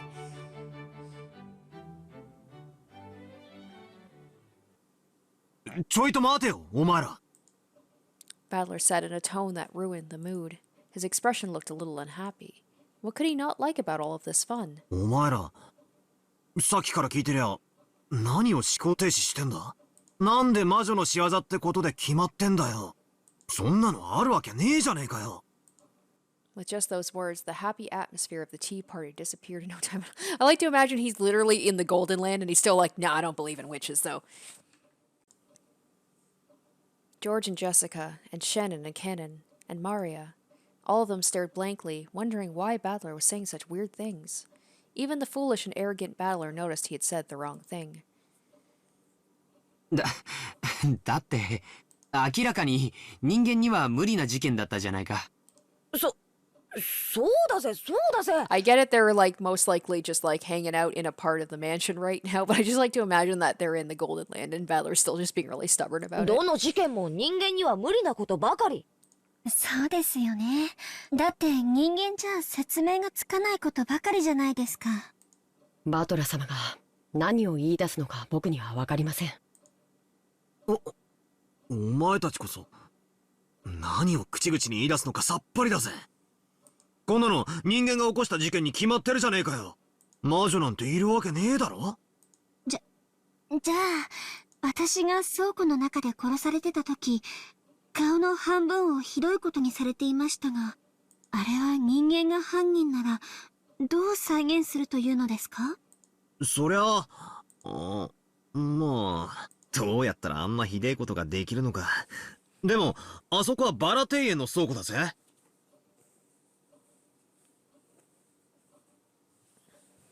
きっと中に妙な道具とかがいくらでもあっただろう。わかんねえけどよ。例えば電の子とかグラインダーとか。それはじゃあバトラー、じいさまが密室の書斎から消え去っていたのはどう説明するんだよ。扉は封印されていたのに、じいさまは忽然と消え去ってたぜ。その話は劇中でも出ただろ。じいさまが何らかの方法を使えばレシートをごまかすことは不可能じゃない。あるいは窓から出て、あるいは落ちて、夏日おばさんが窓を内側から施錠した可能性もある。別に魔法を使わなくたって他にもいくつか手は思いつくだろうぜ。それはそうだけどよ。ならバトラ君、僕の母さんたちが客室の中で殺されていたのはどう説明するんだい？扉には鍵もチェーンもかかってた。無論窓もね。どうやって人間に母さんたちを殺せたって言うんだい？まあ確かにそのトリックは劇中でも保留になったままだったな。 So I am wondering if things are going to happen. It would be kind of boring if things happen exactly the same in each chapter. I think things are going to change. But it would be interesting, like, if it did happen the same, and then we just got a little bit more clues and a little bit more clues each time, and then we could solve the, mysteries of how these things happened, とにかく犯人は鍵だけは持ってる可能性が高いからな。チェーンに許される程度の扉の隙間は確保できたわけだ。非常に苦しい話だが、その隙間から何かの仕掛けを施した可能性はあり得るな。いや、あるいはその隙間から何かを出したとか。確かにチェーンってのはえらいシンプルだが、密室トリックなんておよそやり尽くされてるんだ。そこいらの書店で密室ミステリーを数冊買ってくりゃ、どうせビンゴなトリックが見つかるだろうぜ。とにかく俺には思いつかねえが、どうにかやりくりすりゃ人間にできないことはないだろうって断言できる。それはひどい暴論じゃないかい？説明できないのに人間に可能だと断言できるなんてめちゃめちゃだよ。何がどうめちゃめちゃなんだよ。兄貴たちは何を思考停止してんだよ。一見できなさそうに見えてもどうせできるんだよ。それがお約束ってもんだろうが。めちゃめちゃなのはバトラの方だぜ。人間にできるってんなら説明してみろよ。できねえだろ？できなきゃすぐに犯人は魔女ってことで落ち着くのかよ。その論法で言っちまったら世界中の未解決事件は全部魔女が犯人ってことで決着しちまうぞ。バトラは問題をすり替えてるし、何も説明してない。マリアたちは人間にはできない。だから人間じゃない存在が犯人。それが魔女だとそう言っている。なのにバトラは説明できないけど魔女はありえないとか一方的な決めつけで言ってる。まるで無知な時代の人類のようだね。地球が回ってるはずがない。説明はできないけど、宇宙が地球を中心に回ってるんだと言い張る愚か者のよう。なんだか気に入らねえ論法だが、つまりお前らはこう言いたいのかよ。人間に可能だと説明できないならベアトリーチェであることを受け入れろってことかよ。そこまで押し付けているわけではありません。ただバトラ様が何を根拠にそのような世まい事を言い出すのかと思いました。世まい事ってなあ、俺ってさっきからそんなに変なこと言ってるか？おかしいのは俺なのか？さっきからえれえ不愉快だぞ。Poor Did I was gonna call him Beatrice. Poor Battler. It's just like, Oh, I kind of am wavering between, once again, like Higurashi, whether it's supernatural, whether it's the, humans, whether it's a combination. バトラ様 But I can see it's like how everyone's talking about a witch, and then they're acting like he's the weird one for not believing in 僕 witches. は自分が死んだ時ボイラー室で存在しないはずの19人目に殺されています。それが人間の仕業だと説明できるのですか？あの時18人の所在は全員がはっきりしていましたにもかかわらず。その件も劇中で言ってるぜ。例えば熊沢のばあちゃんだ。カノン君がボイラー室に降りてからすぐ後を追ったと言ってるが、実は嘘かもしれねえ。 Except Canon would have seen that it wasn't her. 一緒にボイラー室に入って不意をついてぶっすり行っちまったのかもしれねえ。 And he got stabbed in the front, not the back, so it wouldn't have been someone he wouldn't have seen. あるいはボイラー室に踏み込むと何かのトラップが発動して例のアイスピックが打ち込まれるように仕掛けられていたのかもしれない。何しろ焼却炉からはじいさまの遺体の悪臭だ。必ず誰かがやってくるわけだから、仕掛けだけ施せば犯人はその場を離れ、カノン君の死亡時刻にアリバイを作ることは十分できる。ボイラー室のトラップってどんなのですか？そうだよ。あの後すぐみんながボイラー室に駆けつけた。でもそんな変な仕掛けは見つけられなかったじゃないか。さようです、バトラ様。どんな仕掛けで僕は殺されたというのですか？いや、それはわからねえ。でもとにかく何かの仕掛けをうまくやってたな。あるいは誰かが嘘をついて。こうも考えられるぜ。そもそもあれはカノン君の自作自演だったとかな。そうだ、自作自演だ。エヴァおばさんたちも自作自演なんだよ。Well, they were talking about makeup. All this talk about the blood being makeup. 自分で密室を作り死んだふりをした。バトラー、お前さっきから頭大丈夫か？冷たいお飲み物でもお持ちしましょうか？そこまで荒れみの目で見られるほど妙なことは言ってねえだろ。俺はあくまでもトリックを考える上での可能性について言っただけだぜ。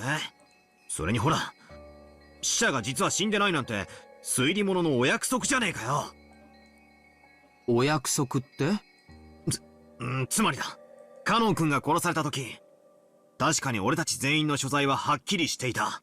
そして熊沢のばあちゃんも嘘はついてないとする。でもそれは生存者だけの話だ。もし死んだふりをして犠牲者に混じり姿をくらましていた犯人が別行動をしていたとしたら、全ては説明できる。つまりエヴァおばさんたちが犯人だと言いたいわけか？でもおばさんたちの死亡については南條先生が医者として判断してるぜ。そうです、南條先生は全ての犠牲者について確認しています。もしバトラ様の説を採用するなら南條先生も犯人ということになりますか？そうだな。南條先生が犯人の一味で嘘の死亡宣告をしていたかもしれないと考えりゃ話は変わってくるぜ。ほら、これも推理物のお約束じゃねえかよ。でも南條先生も殺されたよ。と、But his face was smashed in, それは so can we verify that that was him? そうさ、南條先生は偽装師なんだ。 I don't know if it's a good thing or a bad thing that Battler and I are on the same wavelength about this 何 stuff. しろ南條先生以外に検視ができる奴はいねえし、あの時はもう混乱してる状況下だ。本当に脈が止まってるかなんてのんびり確かめてる暇もなかったぜ。この論法なら死者は誰だって歩き回れたことになる。私たち最初の6人は難しかったんじゃないかと思います。だってシャッターを閉められた上に内側からは開けられない南京錠をかけられちゃいましたし。そうだぜ、その鍵は母さんが預かった。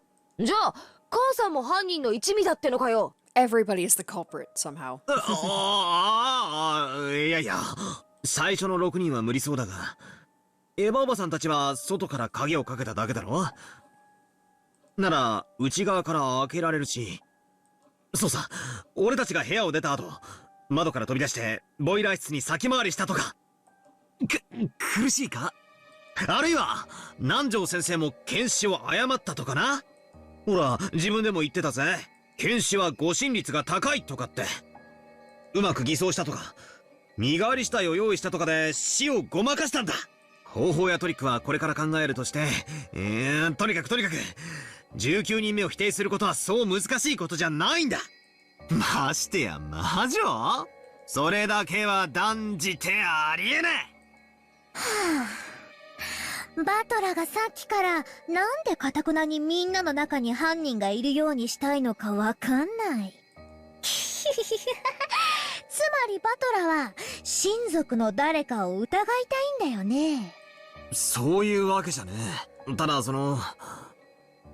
易に19人目を肯定はできねえし、仮にいたとしてもそれは人間だって見地から話を構築すべきであって、それら全部を否定しきった最後の最後で苦し紛れに出てくるのが魔女だろって話をしたいんだ。魔女なんているわけないだろ。なんでさっきからみんなは魔女が犯人ってことでひょいひょい納得したがるんだ。そりゃ身内に殺人犯がいると思いたくねえ家族愛は立派さ。でもそれでごまかしちまっていいのかよ。あれだけ大勢を殺した憎き犯人を見つけ出したいとは思わねえのかよ。兄貴だって両親の仇を見つけたいだろ。ジェシカだってカノン君の仇を、そしてカノン君だってシャノンちゃんの仇を見つけたいだろ。シャノンちゃんだって自分を殺したのが誰なのか知りたいはずだ。なんでこうパーンと全面降伏して魔女が犯人ってことになっちまうんだよ。お前らさっきから何なんだ。The foolish and short-tempered battler tried to force his ignorance on the others by yelling at them. However, everyone just looked at him pityingly, silently watching over him. Then the wise Maria laughed and pointed out Battler's mistake for him. My goodness, this is 呆 long. れてるんだよ。バトラはさっきから支離滅裂なことを繰り返しては何かを分かったような気になってるだけ。だからそれで人間にどうやって、具体的にはそう聞くと決まってバトラは今は思いつかないけどとか何かの仕掛けでとか抽象的な言葉で逃げたりお茶を濁したり。むしろ知りたいよバトラ。どうしてベアトリーチェを信じないの？いるのにどうして？いねえからだよ。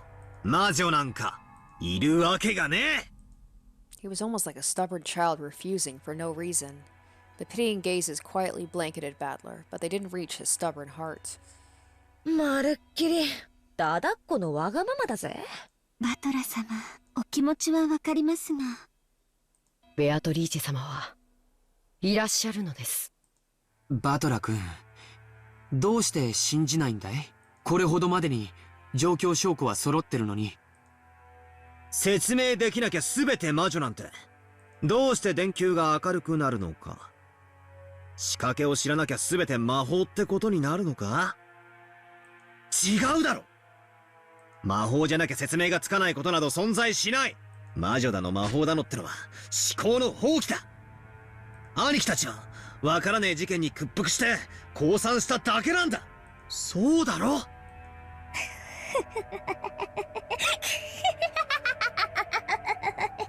やっぱりバトラだけはどうしても信じないね。誰か一人でも信じなかったら奇跡は起きない。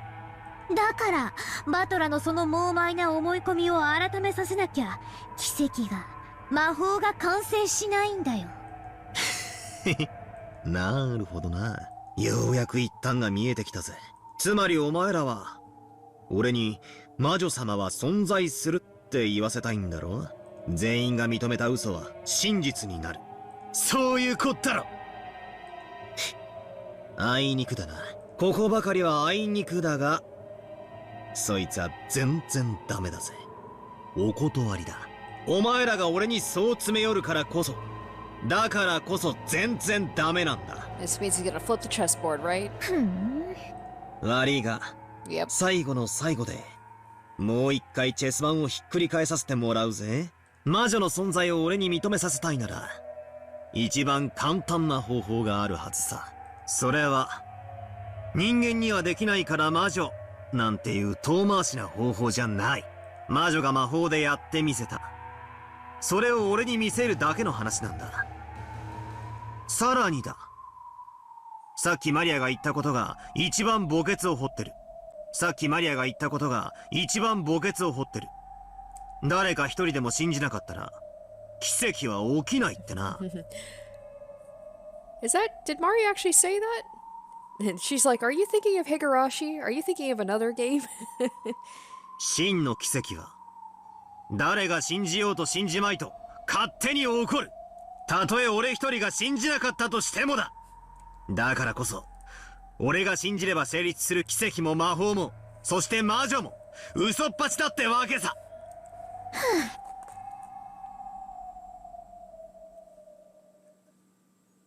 The uneasy mood following Battler's ignorant rant was thoughtfully blown away by a very refreshing and light laugh. Whose laugh? Battler was surprised by that voice which he had never heard before. Oh, is this Beatrice? When he looked at George and Jessica, at Shannon and Kenan and Maria, he noticed that they had suddenly gone respectfully silent. We're actually gonna get to see her, maybe? Yes! Yeah! Beatrice! Well, shit, I mean, she's here, so I can't really dispute that she's not a real witch or person. What? 久しぶりに愉快な人間に出会えたものよ。お前誰だ？招かれた茶会のホストも知らぬか。よいよい。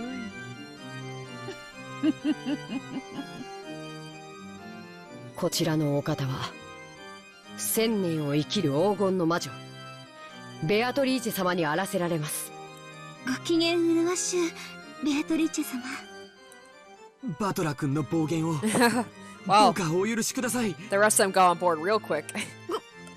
こいつは頑固です。まだ自分の置かれた状況が分かってなくて。よいよい。1000年も生きると大抵の魔女は生き飽きる。そなたのような気骨ある男も時にはよい。ベアトリーチェがお姿を現してくれるのはとても光栄なことだよ、バトラー。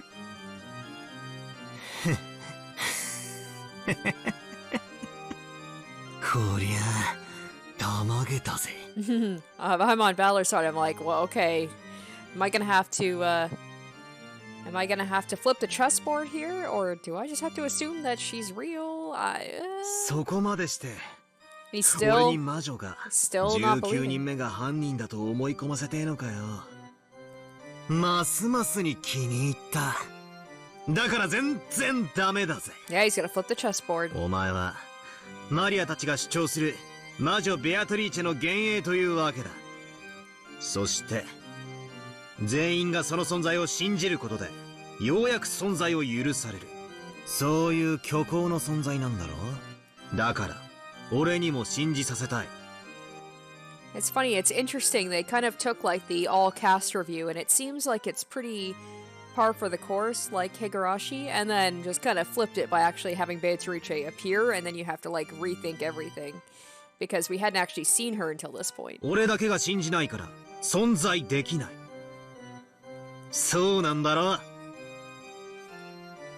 う。魔に通じぬ凡夫の分際にしては理解力は悪くない。なるほど。どうやらそなたは生まれながらにして、我ら魔女の天敵をどう逆さに振るってみせようとも決して我らを信じん。だから魔法が及ばない。Therefore, he doesn't need to have the charm because he's just a skeptic, I guess. お前のその態度にも納得がいこうというものよ。Maybe that's how Battler managed to survive for so long, is just pure sheer stubbornness and not believing. 何を言ってやがるかさっぱりだぜ。わざわざお姿まで表してもらって恐縮だが、俺はお前さんの存在なんてこれっぽっちも信じやしないぜ。確かにこの2日間妙なことは何度か起こった。さっきマリアに言われた通り、俺はそれら全てにトリックの説明がつけられると思っているが、だからといって屈するわけじゃない。俺は兄貴たちとは違うぜ。説明できないから魔女の仕業だなんて論法には絶対ならねえぜ。ますますに気に入ったぞ。お前は屈服させがいがある。お前のような男にこそ我が名を称えさせてみせたいぞ。お前のような男にこそつま先にキスをさせてみたいものよ。寝言言いたきゃ好きなだけ言ってろ。 So maybe in all the future chapters, well, Battler is the protagonist, so he's pretty likely to stay alive until the end, but maybe she's gonna keep him alive on purpose until the very end because she, like she said, she's gonna try and break him, so she's just gonna throw everything at him until he believes in her. 俺はお前なんか否定してやるぜ。全ての出来事を人間とトリックで説明してやる。そこには一遍たりとも魔女も魔法も入り込む余地はねえ。よい、それでこそ千年の退屈も紛れるというものよ。ならば聞こう。お前は先ほどエヴァたちを殺すのに扉の隙間を利用すればよいと言ったな。人間とトリックでどう殺してみせるのか説明するがいい。いきなり一番辛いところから切り込んできやがったな。ってことはこのトリックが一番の自信作ってことなんだろ。真犯人さんよ。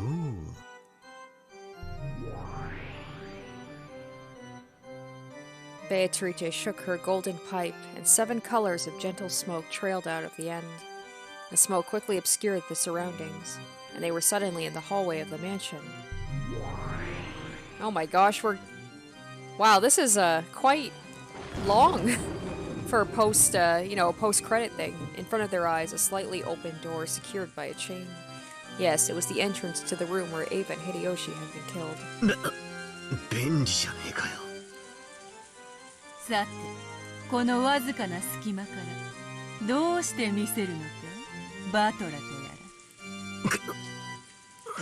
ら。多分あのアイスピックを打ち出せる射出機があるんだ。そいつを使って。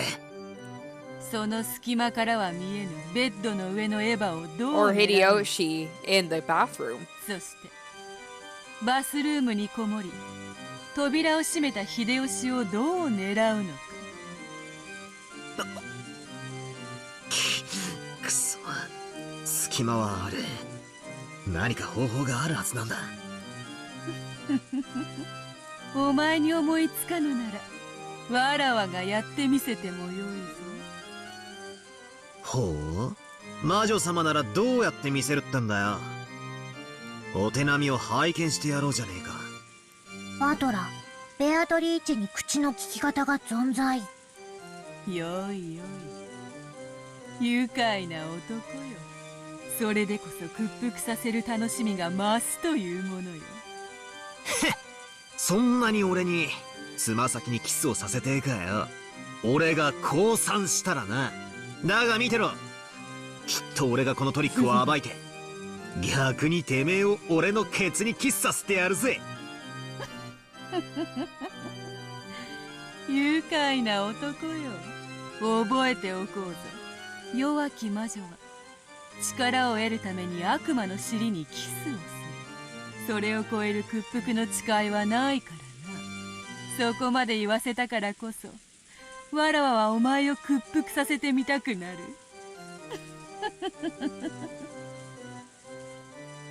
Paying no mind to Battler's crude ranting, Beatrice once again waved her golden pipe. For the golden pipe was her precious magic wand. さあさあおいでなさいな子供。我こそ連滞在を許せし7つの悔いをもて。Guided by those magic words, which sounded like a psalm, 7 stakes gathered. They were the stakes of the 7 demons, symbolizing the deadly sins of sinful people. ベルゼブブにアスモデウス、さあさあ罪を許しなさい。罪人の魂を解放なさい。うわっ Stakes of Beelzebub and Asmodeus responded to Beatrice's call. The 2 demonic stakes burst into motion like billiard balls struck by a cue and were sucked in through the crack of the door. Then came the sound of them deflecting repeatedly off the walls of the room, making a sound like a woodpecker. And finally, a pleasant sound could be heard. Would you call that a pleasant sound? I don't know about that. It was a small, satisfying sound, like the one heard when someone is chopping firewood and the falling axe neatly and easily slices through the wood. It was the sound of the 2 stakes burying themselves deep into Eva and Hideyoshi's foreheads. ど真ん中というところよ。見てみるか。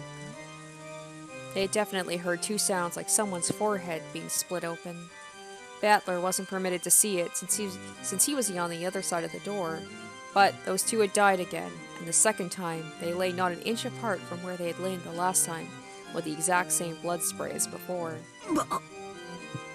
バカ野郎。そんなめちゃくちゃで殺せてたまるかよ。殺せるとも。このように殺せるとも。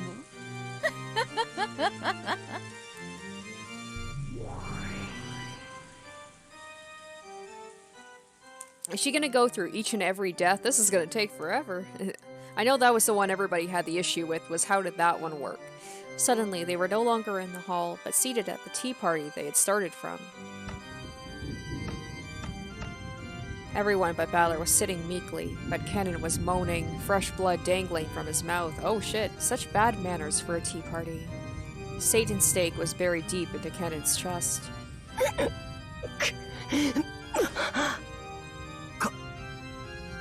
カノン君カノン君くそー Butler was the only one getting agitated. George, Jessica, Shannon, everyone else was meekly hanging their heads like students being told off by their teacher. カノンはさまつな怒りにとらわれ、わらわの宴を乱そうとした。怒りにとらわれやすいのがお前の大罪。 Ooh, I'm wondering, oh, so the 7 deadly sins related to, ooh, now I gotta think of like what each sin is related to the stakes that were drawn in. Would Kennen be wrath? Maybe Ava is pride. What would Hideyoshi's be? He doesn't seem, I would be like greed, but he doesn't seem like a greedy person. Sloth? He seems like a hard worker, I don't know, so interesting. 清め、悔いてやり直すがいい。 I could see, well, let's see. So Kinzo also had one stabbed into him. Which one would he be? I could see him being pride as well. Maybe Ava was envy, because maybe she envied her brother since he was the one who is going to be the next head, or greed. Ava would definitely, I could see her being greed.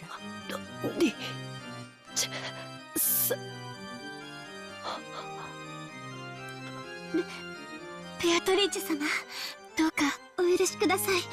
カノ君は十分に反省したと思います。よい、わらわは敬う者に寛大である。ふざけるな！こんな三本芝居で俺がお前の存在を認めると思うなよ。何が1000年を生きた魔女だ。てめえのトリックなんざ1000年じゃねえ。せいぜい100年程度のミステリー界が作ったお約束の累積上にあるだけだ。魔法なんかじゃねえ。断じてねえ。事件の全ては人間とトリックで説明がつく。我が1000年を人間どもの100年で語るか。よいよい。だからこそわらわはお前愚かなバトラー。よすんだバトラ君。ベアトリーチェ様に逆らっちゃいけ。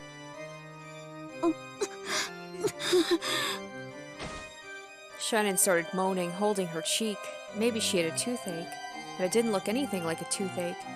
A slight redness spread across the cheek Shannon was holding. It looked like that redness was causing Shannon unbearable pain. She started to press her nails into her cheek, and drops of sweat appeared all over her body. Shadow! Shadow! So much for her, you know, Beatrice being like, oh, I'm kind to those who respect me. But that's just her being like, I will break you, Battler. I'm gonna kill everybody around you. しっかりどうしたってんだよ。なんなんだこりゃ。この赤いのは。It expanded rapidly, covering half of Shannon's face. Then the stupid dunce Battler finally realized. 頼むバトラ君、ベアトリーチェ様を信じてくれ。五章だから。君が信じないから。魔法が解けてしまう。Oh. For the first time in his life, Battler heard that sound like a pomegranate splitting. A red spray even landed on Battler's face. Damn! How sad. Shannon's face had been split in half. Our last horrible moments in that storehouse had been repeated once again.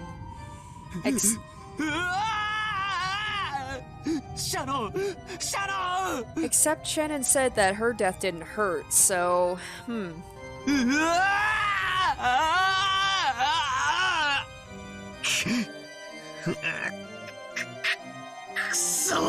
くそ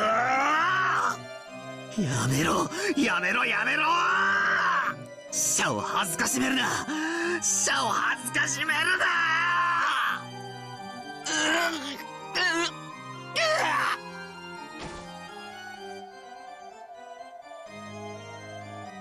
Oh, this is an interesting thing. They're saying, like, because you won't believe the magic is wearing off. So are they in a magic place where they were safe? And maybe they are in the Golden Land, but because Battler doesn't believe, now everybody's dying again. This time, red patterns began to spread across George's entire body. It was like the beautiful cloud drawn by milk when it's poured into black tea. They slowly spread out and extended across his entire body. As they grew more saturated in color, they seemed to give George increasingly greater pain. Looking at those bizarre patterns, Battler was petrified as he frantically thought with his pitifully clumsy imagination about the nature of the strange deaths that George and the others had experienced. Before long, that redness reached the nearby Jessica as well. Yeah, we don't know exactly how they died, just that they did, and that Maria's jaw was found, so I'm assuming that they just, exploded.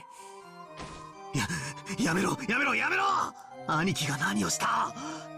And this is just like what happened with the deaths, where they said that the rest, that Jessica and George accepted Beatrice's existence, but Battler didn't.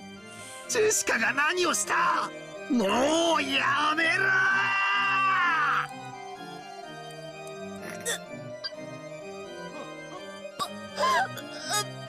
パトラ魔女なんかにくじけるんじゃねえぜ。否定しろ。ぶっ消してやれ。こいつは誰か一人でも否定する限り存在できない。 Ooh, interesting. I wonder if this is the reason why we have multiple chapters, is as long as Battler just keeps rejecting her existence. And then maybe... Oh, so maybe Beatrice, keeps resetting the timeline because she's just having so much fun playing around with Battler until he, doesn't deny her existence anymore. And then she truly wins, and then it's over. But as long as he holds steadfast, we might keep having chances to be able to win.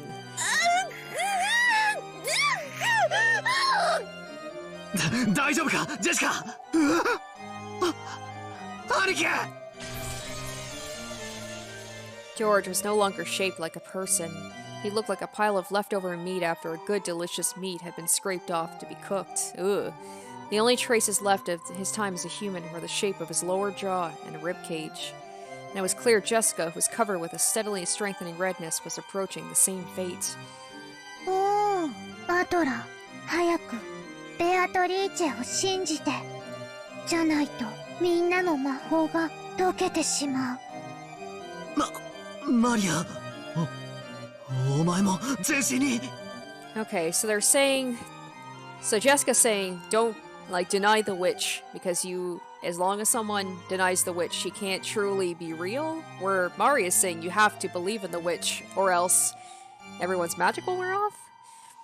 わらわは魔法で Okay. すべての死者を蘇らせる。でもお前が信じない限り、 Oh, I それは see. 真の力を持た Oh, ない。 so they are in the Golden Land right now, I'm assuming. But because Badler doesn't believe, they can't be here and happy anymore. I'm surprised he was able to go to the Golden Land if he didn't believe. もっともお前ほどの男がこの程度のことで屈服することはあるまい。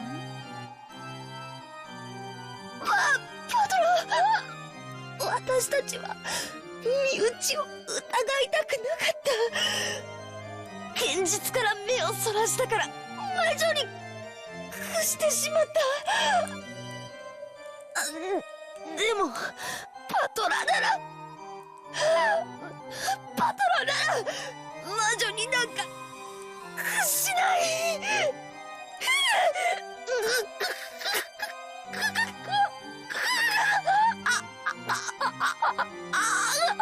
Jeez, that is, oh, that sounds horrifying. ジェシカ、ジェシカ。 How sad. Jessica met the same end. Just like George, she ended up like a butcher's leftovers. Broken apart, melted, and all mixed up so you couldn't tell which was George and which was Jessica anymore. バトラ、泣かないで。ベアトリーチェは死者を何度でも蘇らせてくれるよ。だから悲しくないよ。だから死んでも平気。 Redness began eating into the whole of Maria's body. When he saw this, the foolish battler screamed out loud.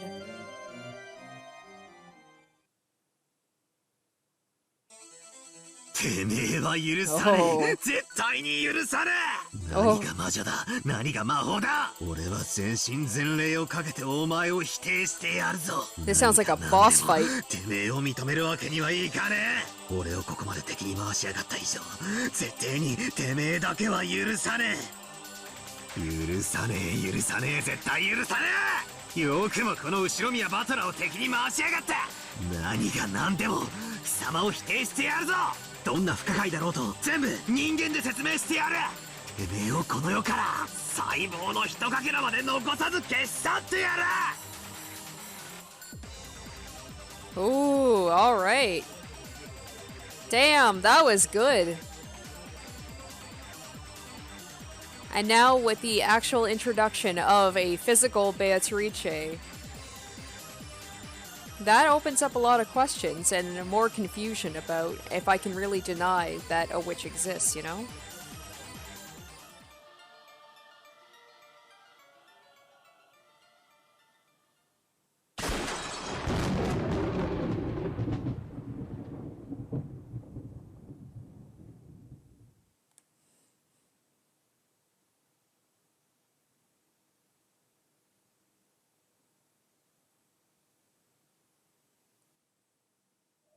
よ Oh my くぞ言っ gosh, た there's ぞ more. バトラとやら。 There's more. Jeez.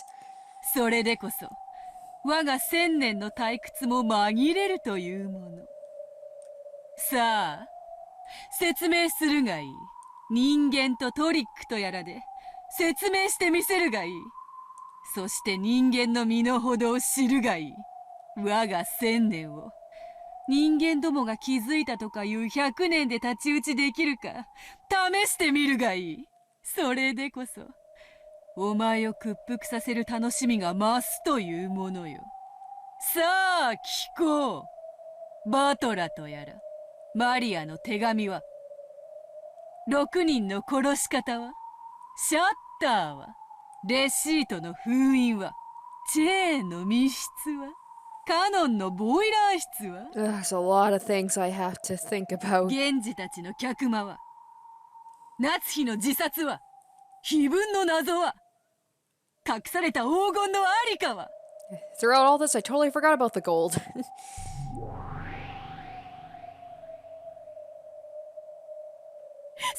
はバートラとやら人間の力を見せてもらおうではないか。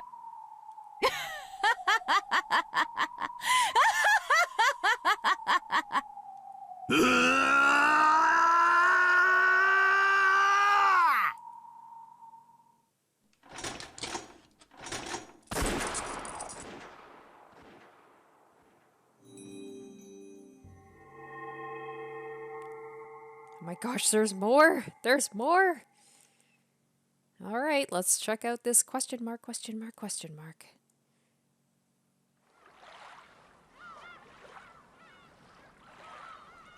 Welcome to the tea party of the unhuman.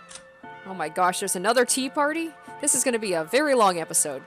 I know you guys are okay with that, but...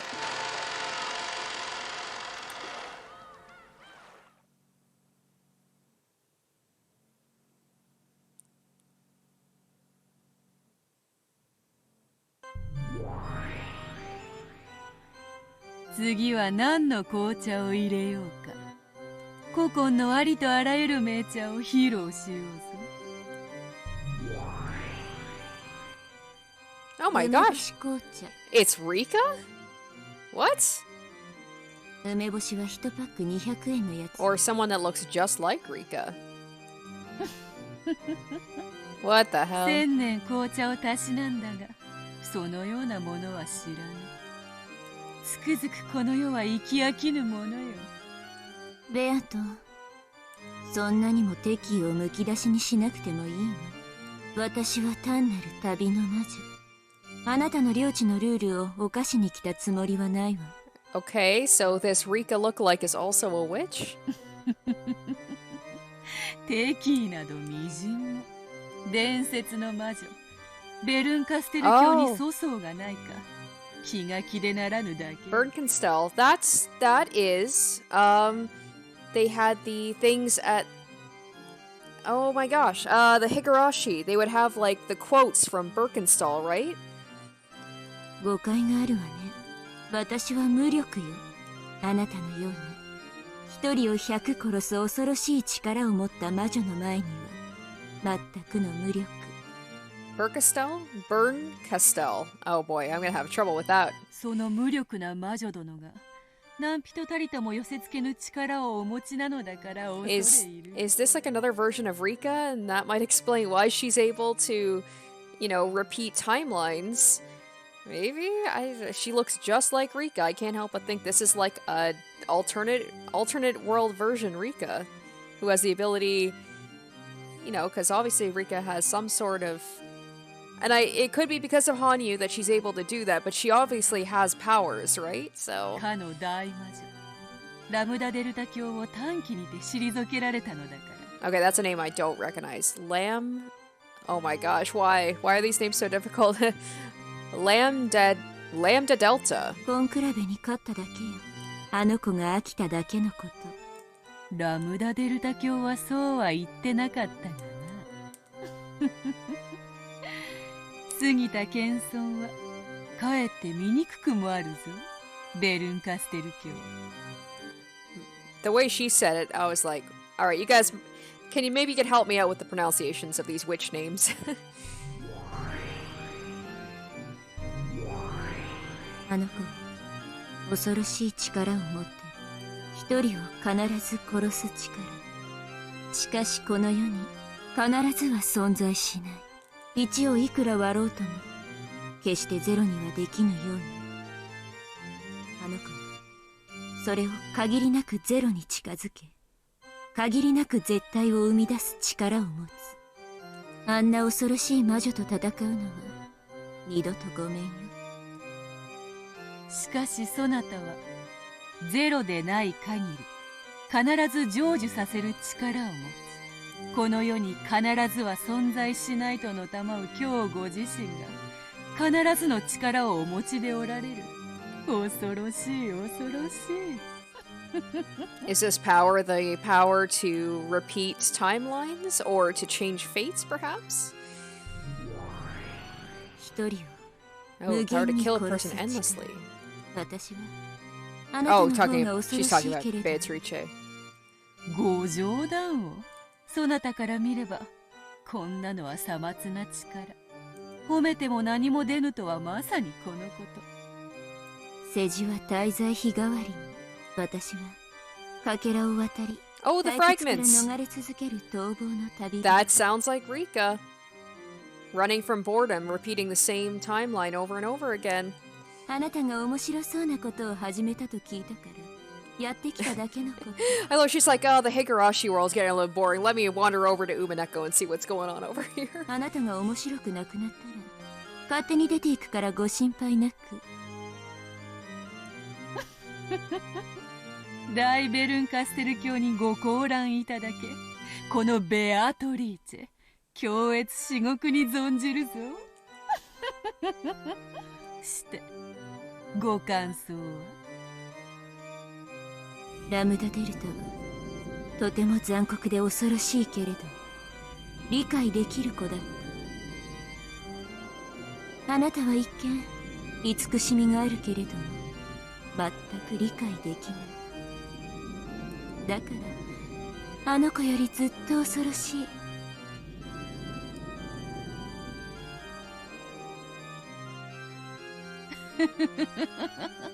気まぐれなのは我が勝負、許すがいい。それに気まぐれなる際の目に運命を託す Trusting fate to the ベ roll ル of ンカステル dice. 教も好まれることだったのでは？私は才を振るときはっきりと出したい目がある。あなたとは違う。でもあなたにとっては全ての目があなた、そしてどの目であってもあなたの期待を裏切らない。サイコロが何の目を見せようとも必ずあなたは満足する。その意味においてあなたは私をはるかに凌駕する。あなたとだけは戦いたくないわ。あなたの中にはゼロしかない。だから私の力ではあなたから勝機を得られない。 Maybe Battler will be like the Keiichi of this world, where he's gonna try and change fate just through his sheer stubbornness. 最悪の相性よ。ラムダデルタなら逆に相性がいいのかしら。あなたの無限を殺せるでしょうか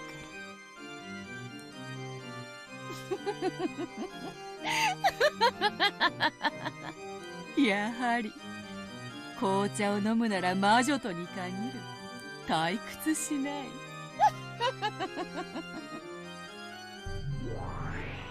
ならよかったわ。退屈は私を殺す唯一の毒なの。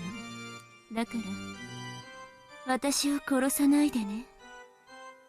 無限の魔女ベアトリーチェ卿。それがお望みならこのベアトリーチェ、さらに楽しませてお見せしましょう。ならすぐにでも次のチェス盤をお持ちした方がよろしいか。そなたにはどうも紅茶よりも Okay, 次な so る物語の that 方 seems to be が happening, just like the おか roll わ of り the にふさ dice. わしいらしい。 With hers, it's like a new game of chess, and it's like, let's see where the pieces go this time. しばし待たれよ。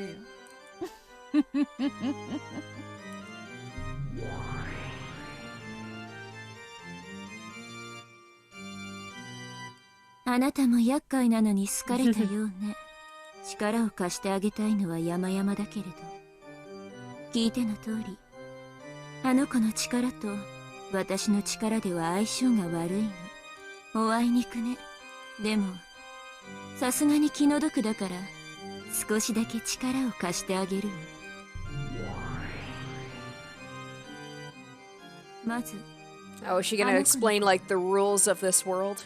Like the, in Higurashi there's, like rule X, rule Y. ベアトリーチェという名の存在を持っているけれど、Okay. だからといってそれは一個体の女性とは限らない。意味がわかる？つまりあれは人間の誰かじゃない。この世界のルールが擬人化した存在だということ。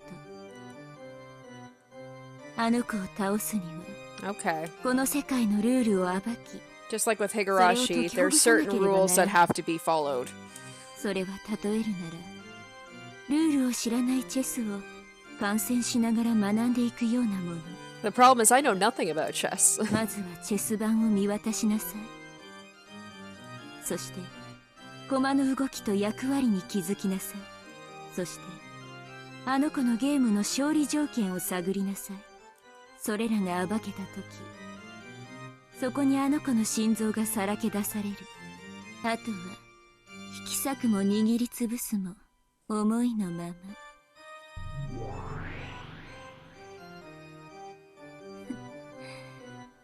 私も気前がいいわね。かつて人の身だった頃、私はたったこれだけのことを気づくのに。 So Rika's become a witch now. Is this what happens if she's, you know, she lived her full life and then she died and she became a witch?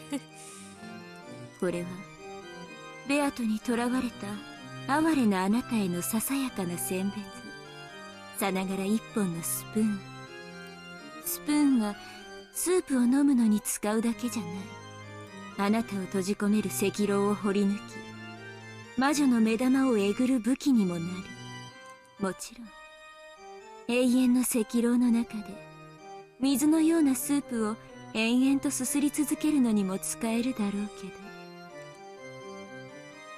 勘違いしないでほしいのは、私はあなたの味方のつもりはないということ。あなたに感情移入はするけれど、あなたの手助けはしない。あなたがテレビの前でその向こうの人物にいくらエールを送っても届かないのに似てるわ。だから私が魔女だってわかるでしょ。私はベアトがこれから紡ぐ無限の物語を飽きるまで楽しむつもり。でもきっとそれじゃ飽きちゃうから。だからあなたに力を貸すの。私が飽きないために。私は世界で一番残酷な魔女なの。どんな相手でも絶対に屈服させる無限の魔女ベアトリーチェであってもね。Yeah, I'm just wondering if, like, yeah, maybe this is Rika who's ascended to become a witch, because why would Higurashi...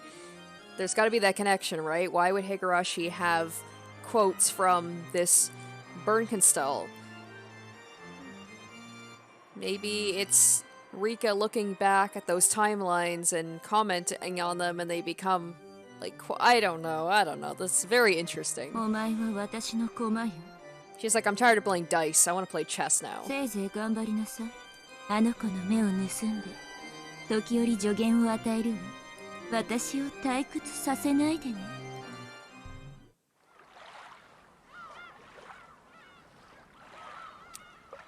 Okay, so it just like, I guess with Higurashi now, it's changed.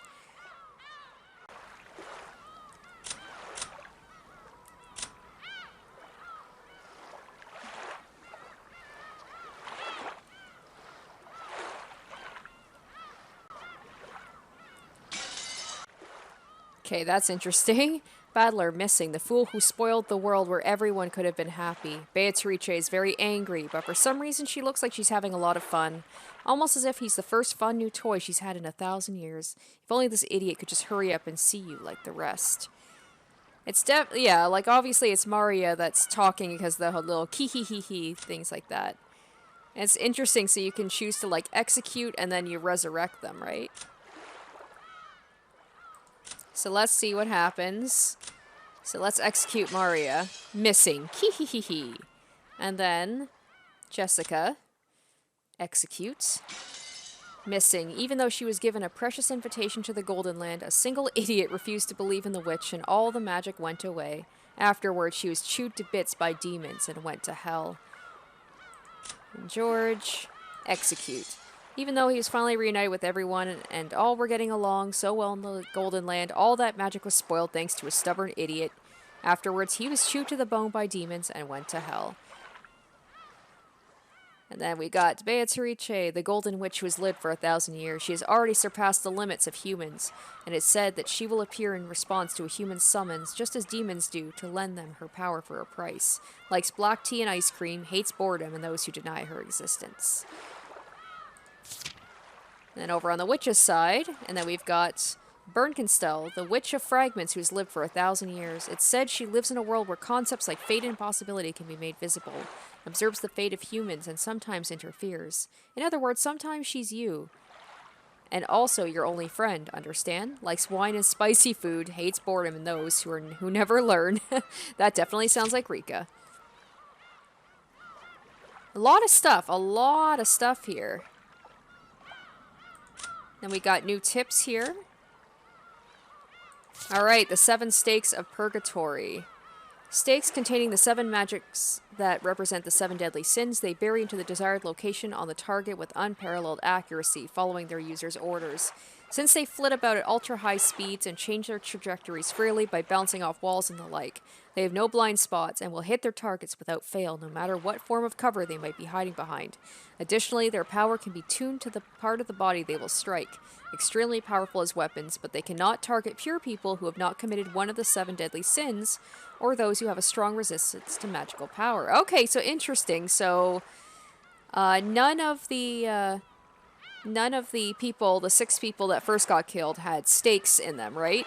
It was Kinzo, it was Kanon, Nanjo, Goda, Kumasawa. So obviously they've all committed some sort of sin. Sawed-off rifle, Kinzo spec. Sawed-off custom version of a certain rifle which was a popular bestseller during the Wild West. The modification dramatically increases the portability and old-school charm in exchange for a devastating drop in range. In addition, consecutive shots can be fired as quickly as a pistol if one works the lever action skillfully enough. Furthermore, the one-handed reload made possible by its characteristic lever handle should be irresistible for any true lovers of old westerns. A match with Kinzo's personal preferences, it was made to handle .45 long Colt bullets. The gun holds 4 + 1 shots. The Witch's score sheet. Alright, Kraus died on the first twilight, chosen by the key to the Golden Land and sacrificed. Rudolph died on the first twilight. Kyrie died on first twilight. Rosa, first twilight. Shannon, first twilight. Goda, first twilight. Ava died on the second twilight. Forehead pierced by the stake of... I'm going to have to look this up and see if I can find out which one of these stakes, if they are connected by lore to certain sins. So Ava was pierced by the stake of Asmodeus, Hideyoshi, the stake of Beelzebub, Kinzo by the stake of Mammon, Kanon by the stake of Satan, Genji, stake of Lucifer, Nanjo, stake of Belphegor, Kumasawa, stake of Leviathan. Alright, and then the whole thing about Natsuhi, so the witch praised her nobility and granted her the honor of a duel. George accepted the witch, prostrated himself, and was invited to the Golden Land. Jessica, same thing. Maria, same thing. Badler denies the existence of the witch. And we all know what happened after that. So, alright, I hope that's everything. There's a lot of stuff to check out, so I hope you guys enjoyed it. Obviously, I quite enjoyed the first episode. And I have a lot of questions, obviously. And I think this video is long enough, but I will be doing a little short video before I start Chapter 2. And it's going to kind of give my thoughts and my theories and all that jazz about this first episode. And I'm going to need a little bit of time to kind of think about everything, maybe write some stuff down, ask some questions, and, give my thoughts about it. So look forward to that. I should have that video out next week, and I will be starting Umineko same day, same time, on Friday. So thank you guys so much for watching part 1 of my Umineko Let's Play. I hope you're enjoying it so far, and stay tuned for episode 2 next week. Until then, bye. Special shoutouts to my top tier patrons: Nana, Sparky, iCognito, Matt Goldsmith, Harry Gazif, and Asborn Kennedy.